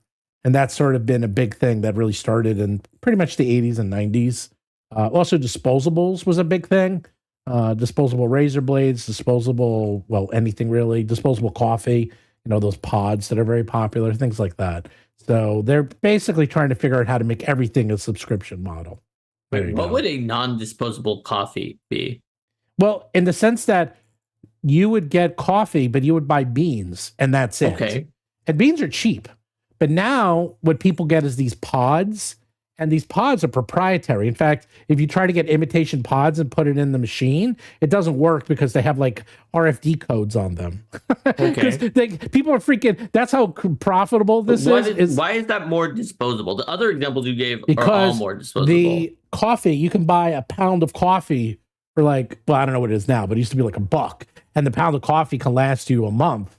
Or you can buy one pod, which is for 1 cup of coffee, and each pod is like $2. Is that disposable then, or is that just disposable. More? Is that just more expensive? That would be like saying that bottled water is disposable, but regular water is not disposable. It's both. It's disposable because you're buying them. So instead of you buying beans and doing it yourself, you literally put in a pod, press a button, it makes you a cup of coffee, and then you take the pod and throw it out.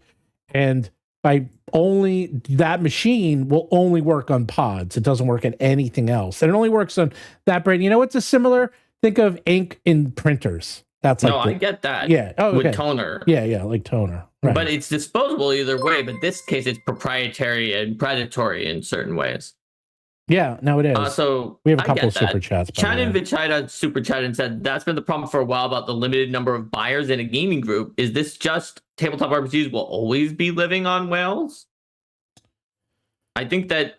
Yeah, kind of. It may be so. And when we say whales, and we say that whales don't really spend that much to be a whale in the tabletop RPG industry, really. Yeah, if you spend $500 a year, you're a whale. Whales are, for sure. And that's so low for any other whale indicator. But whales, aka GMs or super players who really want all the player content, like that's it. It is a game that is driven by a few small number of very passionate people for sure. Derek from That's Let's Call said, is addition churn the tabletop RPG equivalent of planned obsolescence? I would say that it It isn't. is. Oh, I say it is. I would say it isn't for the following reason. Okay. I have known people who are in the industry and who hate the idea, who like just want to keep the game the same. They don't want to change the edition.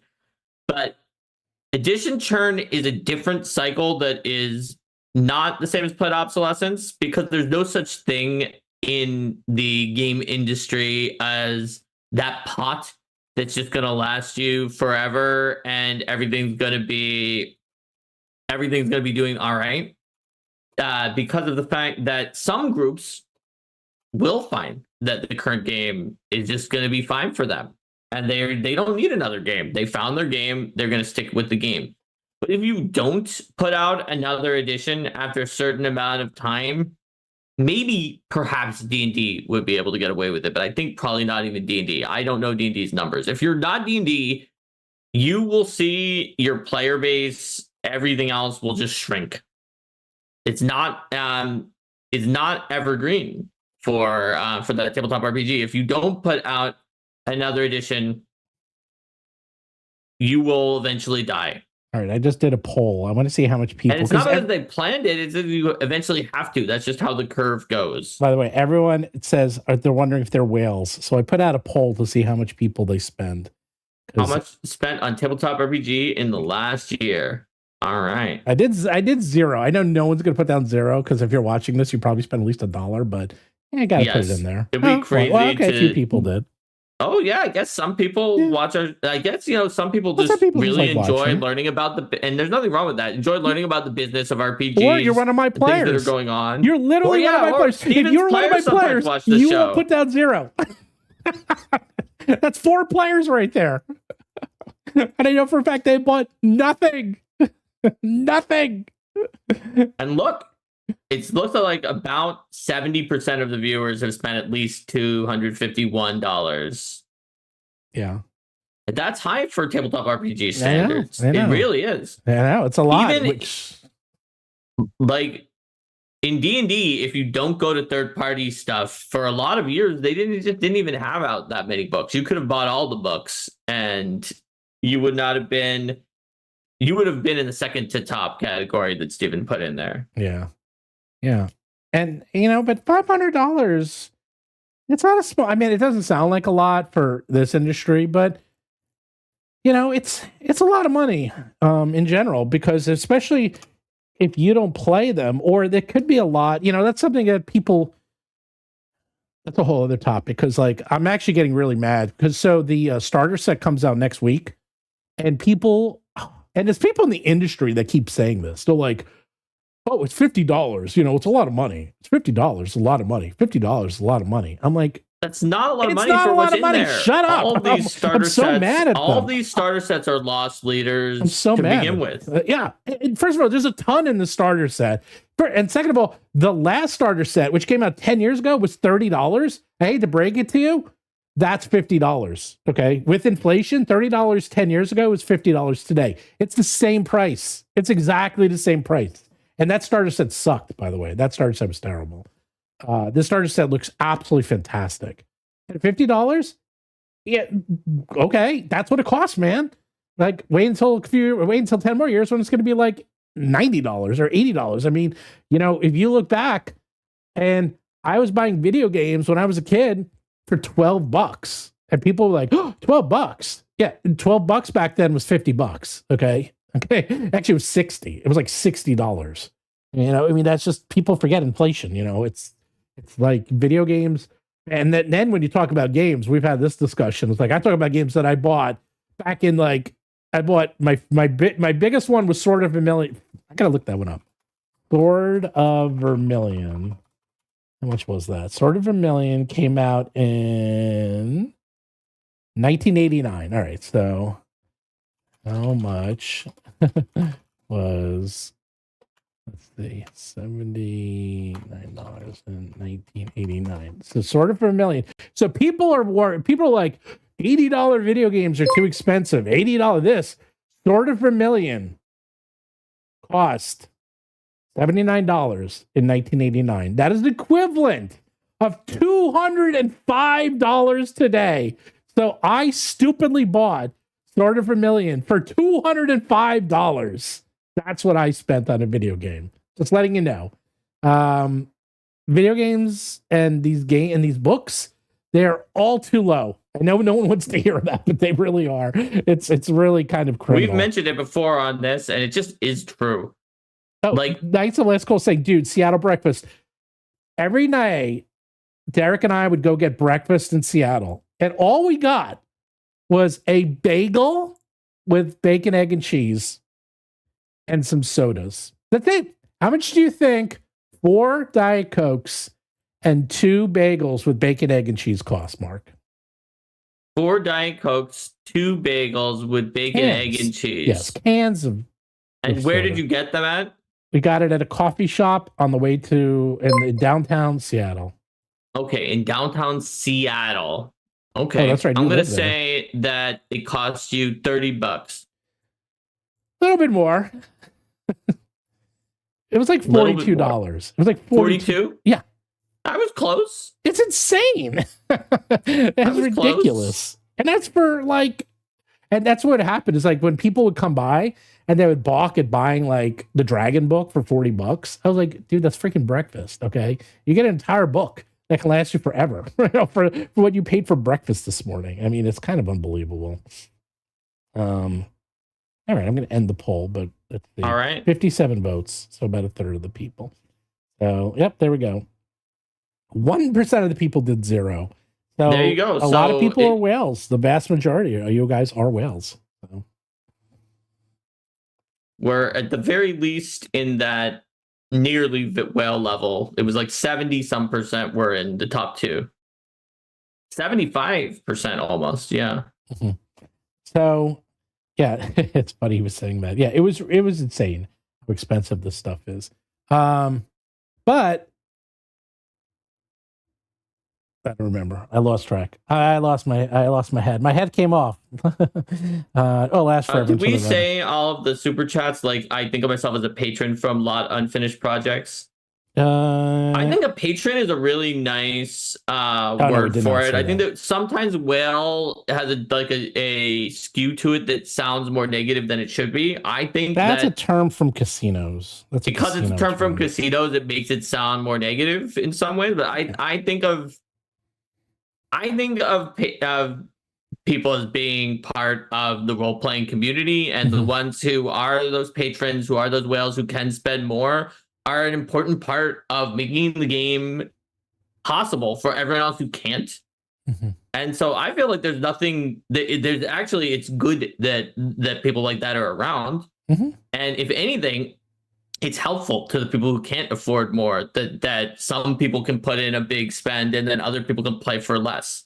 It's a little more of like almost like a more democratic process, or a more like, you know what I'm saying, right? Where it's not totally plutocratic. It's not like those people who are whales or patrons are like able to like crowd other people out of playing. It in fact makes it more likely for people to be able to play. That's something I like about tabletop RPGs. There goes my dog. So a few quick things. Hopefully, Derek, hopefully you can come on the show again. You haven't been on the show in a month. That's the first thing. The other thing is, so everyone should go to puzzles.rollforcombat.com. Do you want to tell them about that, Mark? Yes. So if you go to puzzles.rollforcombat.com, you can solve our mystery puzzles. Our first one is here. And when you do, you'll learn more about something new that we're doing, but you'll also go on our leaderboard. And the leaderboard is heating up. I've heard that somebody who said that like the top 10 has already been cracked. So see how well that you can do. And we'll have continued leaderboard. We're going to do one each week. These are puzzles that so far have been by Jason Keeley, although some of them might be by Joe Piscini later on. We'll see. Who are 2 of Paizo's most notorious puzzlers. And they're writing some puzzles for us, or at the very least Jason is, but he may be teaming up with Joe. So check it out. This first one is a word search. Is a word search for fish, but chunks have been bitten out of the fish. So some of the letters are missing in the word search. It was tough for Steven there. Some of we had like veteran puzzlers solve it, and they were able to do it. I'm not a veteran. But Steven is our person who is very smart, but is not like a super puzzler, and so he's the best test solver we can have. Because super puzzlers are not good because I found test mistakes. Solvers. That's why. Super puzzlers will solve anything. And they'll solve it fast. They'll solve it before they actually did the whole puzzle. They'll figure out the solution. Yeah. Whereas if you're not, then you have to do the whole thing, and you're going to notice things that nobody else, or that the super puzzlers are just not going to notice at all. Well, I'm a little worried because we did Mystery Lake is the first puzzle, and then Jason's like, "Oh, we'll start you off with an easy one," and I was like, "I didn't think this one was that easy. I'd hate to see the hard ones." I was like, "Damn." I think that Mystery Lake is the easiest, but the second one might be easier for some people. Well, the one that we're doing next week could be easier. You should try it, Steven. The main thing is that it's possible to get. It's not really possible to get stuck in Mystery Lake, because eventually you'll find the names of the fish. Whereas this next one is possible to get stuck if you can't figure out. You mean Riddle Lake? What to do to go to the next step? Riddle Lake. It's what? Riddle Lake. Oh yeah, Riddle Lake, not Mystery Lake. Yes, that's right. So we'll see what you think, Steven. I think the first two are comparable, and the third one's a little bit harder than the first two, and the fourth one is not necessarily hard, but is the longest for me. If you solve the puzzle, you'll get on the leaderboard, and then I might do something with that leaderboard later. Yeah, we're thinking about what cool things we can do with the leaderboard once we know who's on the leaderboard. Yep.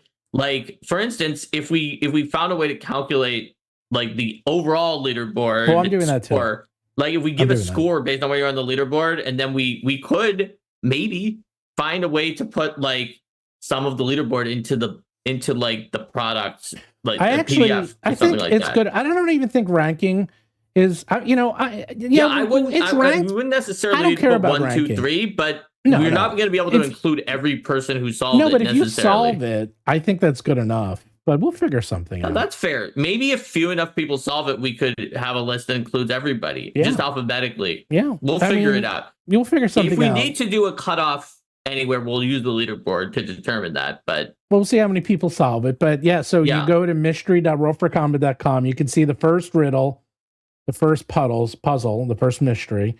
You could print it out too, because it's going to be a heck of a lot easier to do on paper.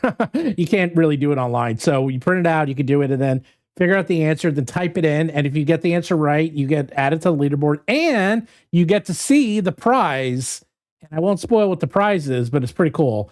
And I did mention it is for the Year of Mysteries. That's not a surprise, by the way. Yes, it's Year of Mysteries. And when he says prize, it's not like giving you money or thing. The prize is that you get to see like new spoiler information and an amazing piece of art that is connected to it before anybody else. Well, because we are doing the Year of Mysteries, so every week is a new mystery, and this is mystery number 1. And every week will be a different mystery, a different puzzle. Until these mysteries are revealed. So every week for the next 3 months or so. We're not saying that 2025 is the Year of Mysteries. In fact, 2026 will be the Year of Mysteries. And then in 2026, we'll have another new mystery for you every month.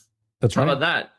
So we're going to do This was Mark's 2 sets idea, of by the way. And I think those are going to probably be way harder, because those are got to last a month. So I think those are month long, whereas these are like, there were some tricks in them, but they didn't take you that long, other than the you fact can do it in less than an hour. Yeah. And if you're a puzzler, you could do it in 10 minutes. So I mean, it took me a little while. The fourth one took me longer because I couldn't do it in my head like the first 3. Well, the problem with this is that because pieces are missing, and that's actually well known, that like humans are very good at auto-filling sentences. Like you actually can there's someone who made a font that's only 2 pixels by 2 pixels. That's it.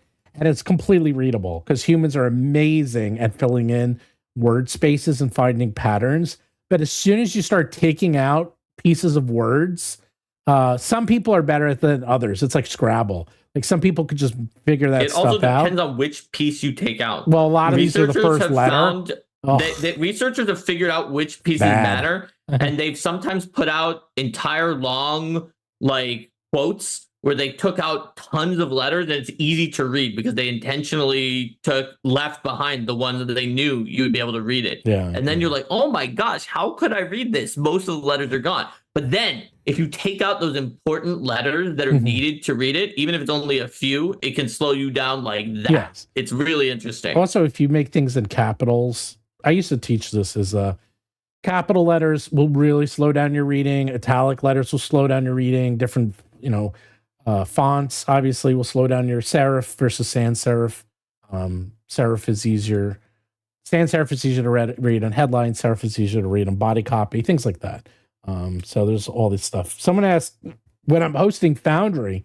I don't know did I mention that? So I actually am I'm actually looking into doing my own Foundry hosting for my own stuff, because I right now run Foundry off my computer, but I actually for fun I put Foundry on the server on a Linux box, and it took That's so cool. It took like 30 minutes. It took it took no time. I was like, okay, that was easy. So we have a server up running, and I might be hosting when Derek comes back, I'll talk to him. We're going to probably set him up with his own Foundry host service of dedicated servers, because he's having a lot of trouble. He's having a lot of trouble with his. Oh, I know. They had to do like special things and all sorts of other stuff. It's so stupid. I mean, so me and my coder, we're looking at it. It's really easy. I mean, for me, I'm not minimizing it. It's not that easy, but for us, well, because I said a Fortune 500 website. This is very easy Fortune for 500 us. energy in your company, Steven. Like you've got nothing. resources nobody else has. Yes, it's very easy. So we set it up in no time. So we can just spin up a server for him and then give him the mega games. Yeah, we could spin it up, and then we'll work with Derek. And then what we could do is you can actually export the games. That's the good thing about Foundry. So you could just turn them off, export the games, import them into the new one, just get all the add-ons, just make sure the modules are in, and it should work, and it should be all set. It should be no difference. Just go to a different, yeah. So was Steven a teacher? Yes, I was a teacher. I taught at Carnegie Mellon. I taught at the NYU for several years. I was actually in charge of the continuing education program for interactive, what was it called? Not interactive technology. I'm trying to remember the name. I think it was interactive technology. It's actually the largest department. It was the largest continuing education department in history of NYU. I was only 23 when I did that. And this was back in the 90s when the internet was blowing up. And I actually built the Interactive Media Center in the Tisch Library at NYU, and I ran that for several years. And then I also taught at the New School in New York City. So yes, I was a teacher. There's a fun little fact that we were sitting around at Gen Con. It was me, Kelsey, Professor, what's his name, Ben Milton. And we're like, how many people here were teachers? And like every single person raised their hand. Like that is something fascinating, that almost everyone who writes or designs a TTRPG or has a company has been a teacher. It just seems to be there are a lot of teachers. Teachers are strong for tabletop RPG stuff. Yeah. So yeah, I taught at those three schools. So I don't really teach. Now I teach on the internet, but that was fun. That was a lot of fun. I taught interactive 3D design, and I taught interactive design, just like standard design. Like I taught things like, remember Macromedia Flash and Macromedia Director or Macromind Director, if you remember those programs. I taught those. I taught it just design in general, just like regular design. And I also taught 3D as well, back when it was like in its infancy and like no one knew what 3D was. It was really cool. The problem is the computers were not that powerful. So it would take you like a day to render something that is now done in a millisecond on your iPhone from 10 years ago. Like literally, like what we used to spend a day waiting to render is now done on the crappiest third-party iPhone out there. No problem. So teach Mark more about old movies. I'll give everyone a movie to watch. All right, here's a movie no one's ever seen. You've never seen it, I guarantee it. No one's seen this movie. You've never seen it if nobody's ever seen it. I've never seen it, but I've heard, and at a weird coincidence, it's So Stephen King just came out with his list of his 10 most of his favorite movies of all time. So I'm just looking up Stephen King's favorite movies of all time. And one on there is a fascinating one because weirdly, I saw a whole video essay about this very movie the day before this list came out, which is kind of strange. And it is a movie called Sorcerer, okay?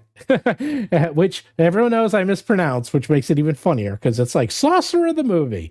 So the Sorcerer movie is a fascinating movie because when it came out, it did terrible. Like terrible. It came out in 1977.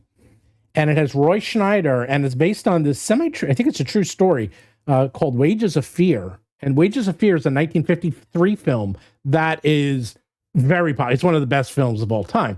And this was kind of a remake, and it is about these trucks that are carrying nitroglycerin dynamite through Central America. Sorry, 2 trucks loaded with aged, poorly kept dynamite that's sweating, and it's nitroglycerin. Sweating dynamite, if you sneeze on it, it will blow up.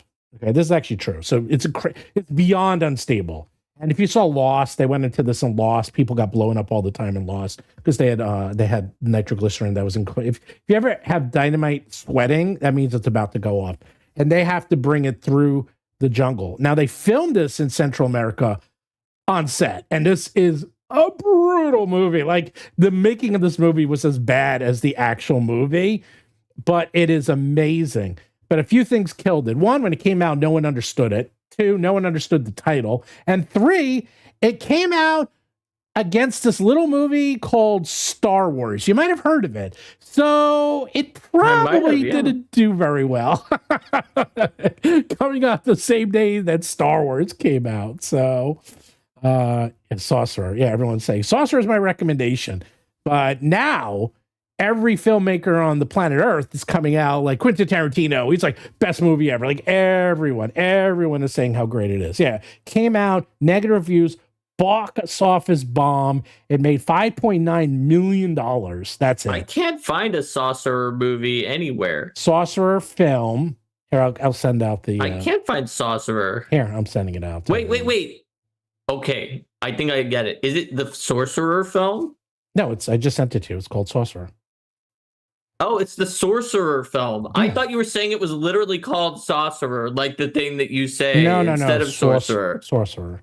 It's called Sorcerer. Okay. Yes. And it did terrible. It had like a $22 million budget. I think what is that? I got post-laud in there where I got pulled into a joke in No, that's I like... thought you were being that's what it's that called. You were being serious that it was called Sorcerer, but it was actually called Sorcerer. Yeah. Okay. Yeah. But now everyone, and I've seen it, and there's a scene, they show it on they have to,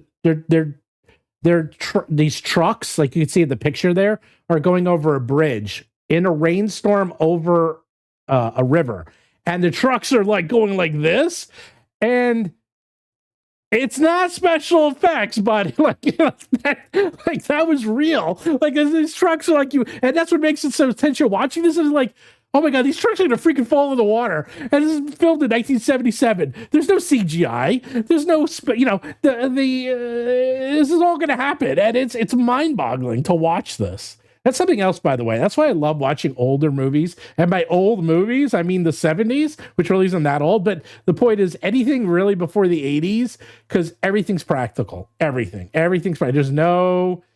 like Jaws is a perfect example. Like Jaws, which is, by the way, best movie of all time. When they filmed it in Martha's Vineyard, and it took them forever to film it because it was supposed to be in the middle of the ocean, but they filmed it right off the coast. And whenever there was something in the background, they had to stop. Nowadays, well, first of all, they wouldn't even film it on the ocean. They would do it in somewhere in a backlot. But now they would just they would just film it and CGI everything out. It's like, oh, there's water skiers in the background. There's a plane in the background. Don't worry about it. We'll take it out in post, right? So you just take it out later. But no, back then, and whatever you see is what's happening. It's like, so if you see people like falling off the bridge, they're falling off the bridge. Good examples, Raiders of the Lost Ark, when that guy is underneath the truck and he's like, using his hands to go, there's a real guy doing that. In fact, if you look, there's a groove in the ground because they needed to keep him because they didn't want him to buckle because he might have buckled out and like get run over. So they actually dug a groove, a trench in the ground. So he stayed in the ground in the same location. So when he let himself down the truck, you could actually see it in the shot. So little things like that. That's why I'm a movie fanatic, by the way. Now, yeah, a lot of people watch Jaws because it's the 50th anniversary. So it actually was in the theaters this last couple of weeks, and a lot of people are watching it for the first time ever. And yeah, I've actually Better with Bacon's like, oh yeah, of course I've seen Saucer. It's one of Tarantino's favorite films. Yeah. By the way, anything on Tarantino's list, because he is a movie connoisseur. Like anything on his list you can watch. Stephen King too. Anything on Stephen King. Stephen King, I consider probably I mean, he's definitely the greatest American modern writer, easily, but probably one of the best of all time. Easily. He's a freaking masterpiece. Anyhow. Everyone has a stunt double. That's true. Everyone does use a stunt double. That is true. But they're real stunts. and people would die on these movies. So that's not the good part. Now it's like considered a badge of honor that you have people like Tom Cruise who does his own stunts. Which, by the way, I will say, I actually love Tom Cruise. I love his movies. I mean, as a person, I don't know, he's a little weird. As a person, man, there's a lot that. As a person, but I don't need to. I know you love Mission Impossible. You talked about that a lot. His movies are so good, but he gives 110% in every one of his movies, and he's a huge geek in real life. He loves science fiction and fantasy. Like he's a huge geek. That's the thing. It's kind of horrible because he's like, okay, as a human being, he's kind of reprehensible, but yet he loves science fiction. Yet he loves fantasy. Yet he makes the best movies. He's one of the last movie stars, and he does all of his own stunts, and he gives 110%. So, you got to give him an A+ for that. I give you that. Anyhow. Yep, there we go. See, people are doing that. So there's your homework, Mark. I know you won't watch it, but if you want to, if anyone else wants to watch it, watch that movie. And I think it's the same guy who did The French Connection, I believe, who directed it. He did a whole bunch. Actually, he did The French Connection. Actually, this is what happened. He did Boys in the Band, which is a big movie. He did The French Connection. He did The Exorcist. So everyone's like, oh my God, because The Exorcist was like a monstrous hit. And then they were like, what's his next movie? And then he came out with Sorcerer, and then it did terrible. Like total bomb. Oh, he did To Live and Die in LA? Damn. There's a good movie, kind of. It's kind of brutal, but it's a good movie. All right, well, we know we get to the end of the show when I'm going through my movie list, but that's true. That's true. I'm seeing exciting movement on our Shadowdark monster parts system. So I've been. I noticed that. I'm looking. Well. I see Mark is busy working while I'm going through movie lists. Mark's like, Steve's going through lists of movies. Steve's going through 80s movies. Time to do these some are work. 70s. Without doing 70s You're movies. right. I did see that Sorcerer said it was in the 70s. I didn't mention any 80s movies. It's all 70s movies. You're right. Wait till we get to the 60s movies. 60s are kind of rough. I don't really like 60s movies. Actually, 70s is about as far as I go. The 60s, not so great. The movies are not that great in the 60s, except for the musicals. The musicals are good, but the movies are just they're a little too formulaic. They're a little too, because you didn't start getting the auteurs until the 70s. That's when you started to get the Scorseses and the Coppolas, and the Spielbergs. Like that's when you started to get like the real auteurs, and the true 70s movement started, and you got like really good movies. But and then that kind of led into the 80s where they fine-tuned it, and it got like beautiful. They had better technology, beautiful photography. They're starting to use computers in post, things like that. So there you go. I could talk about movies forever, man. That's like I talk about that movie. You could have your own channel, Movie Steve, where it's all about movies. I could. Started with Jack. The thing is, as good as with Jack. Well, Jack Packard and I, when Jack Packard and I get together, we don't shut up about movies, because Jack Packard, that's all. I mean, his job is to watch movies practically. So he and I just talk movies. That's all we do. And he's seen everything. Everything he's seen, I've seen. We've seen all the same stuff. So it's very easy to talk about movies with Jack forever, by the way. So I'm going to have Jack on again pretty soon, because I think he's a cool guy. Yeah, he's gonna help out with our latest Kickstarters, of course. Oh, nice. Well, and that's gonna be cool. They're doing season 5 of their role-playing game. What's it called again? I forgot the role-playing game. But anyhow, season 4 ended with the cliffhanger where they went into their money pouch and all the money was gone, and they pulled out a coin and then it smiled at them. Do you know why, Mark? Because it was a coinivore. Yeah, that's right. It was a coinivore and ate all their money. And he's like, did I send you the graphic? Because they did the animation of the coinivore and it is like the cutest thing ever. They did the animation of the coin smiling at them with teeth. And I was like, oh my God, that is the best thing ever. Have the Battlezoo Bestiary monsters animated. It was really funny. So, and that was the cliffhanger. So season 5. I'm very excited to see what happens now that they've made it past the cliffhanger. Because it's been a while since when Jack first told us that was going to be the cliffhanger. Years ago. I know. It took them forever. Well, they're doing season 5 next month. Shaw Brothers. So okay, Phoenix School. Yeah, well, the Shaw Brothers movies, I can go on forever because back in the 80s, they had something in New York. If you lived in New York, it was called Kung Fu Theater. So every single Saturday and every single Sunday, usually between 1 and 3 and 3 and 5, it depends, like if football was on or something, they would have Kung Fu Theater and they would show the Shaw Brothers movies. And that's it.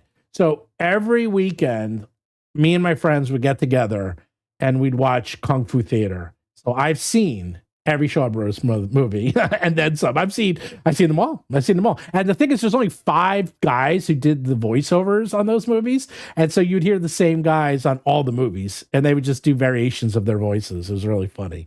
I think they're still the same ones. Yes. Chris Beamer is the Flying Guillotine. Flying Guillotine's okay. I think the Flying Guillotine, it's got a very cool weapon, the Flying Guillotine, but the best one of all is Super Ninjas. Nothing is better. Or it's also called the 5 Elements. It's called both. Super Ninjas or the 5 Elements. It's on Netflix. Best one ever. That's the best Shaw movie. End of story. Best one. Better than Wu-Tang. Better than all of them. That's the best one.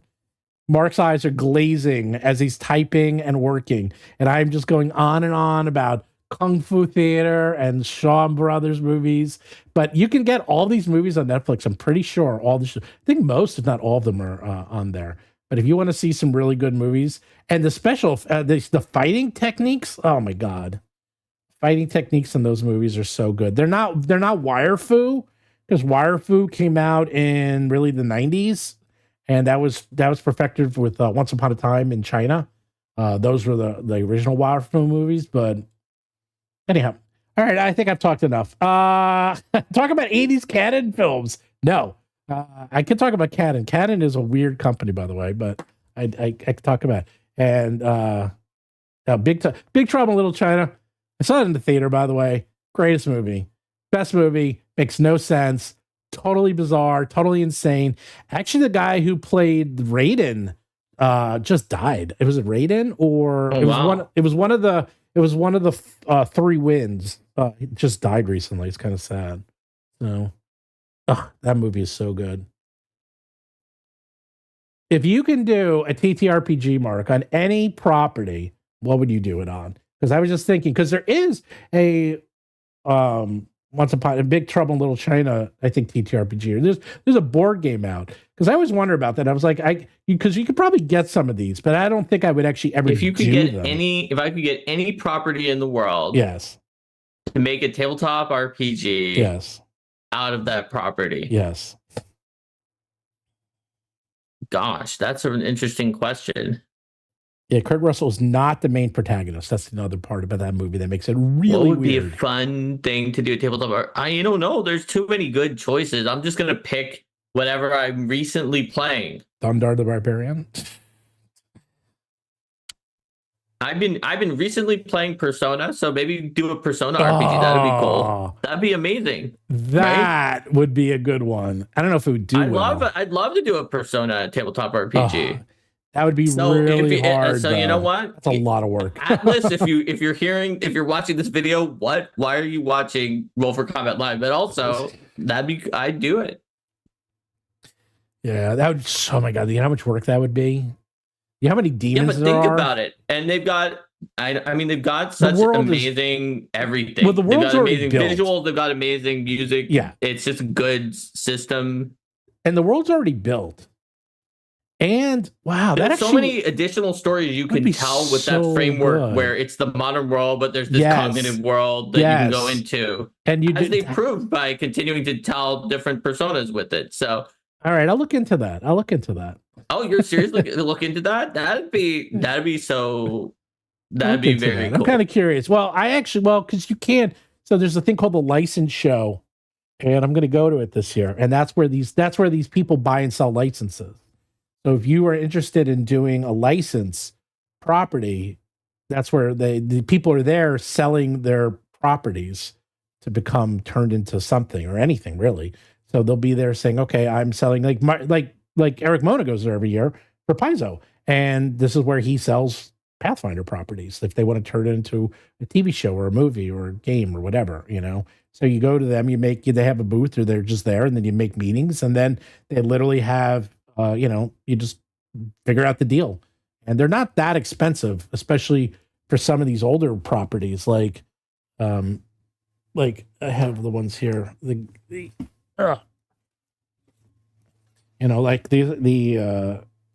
Escape from New York, the Evil Genius games, Highlander game, Rambo, Universal Soldier, like. I guarantee these properties are only a couple $1,000. Like they're not that expensive. It's not like $100,000 for these properties. Oh, sure. Some of those are old. I think Persona would be a more complicated situation. It would, but you never know. I'd be very curious. That would be interesting. That would be a really good game. I mean, you can do something. I love that concept. I'm glad you really liked my answer to that question. I thought hard about it, and then you thought hard all 10 seconds. So I just picked what I was playing. What are you playing? Which version are you playing? I told you about this when we were at the con. I'm still playing Persona 5 because I was playing it at Gen Con. I just started it. Jesus. And then you told me you'll be playing this for a long time, Mark. And you're right. I'm still playing it. I was about to say to you, you're going to be playing that for a long time, Mark, because that game is long.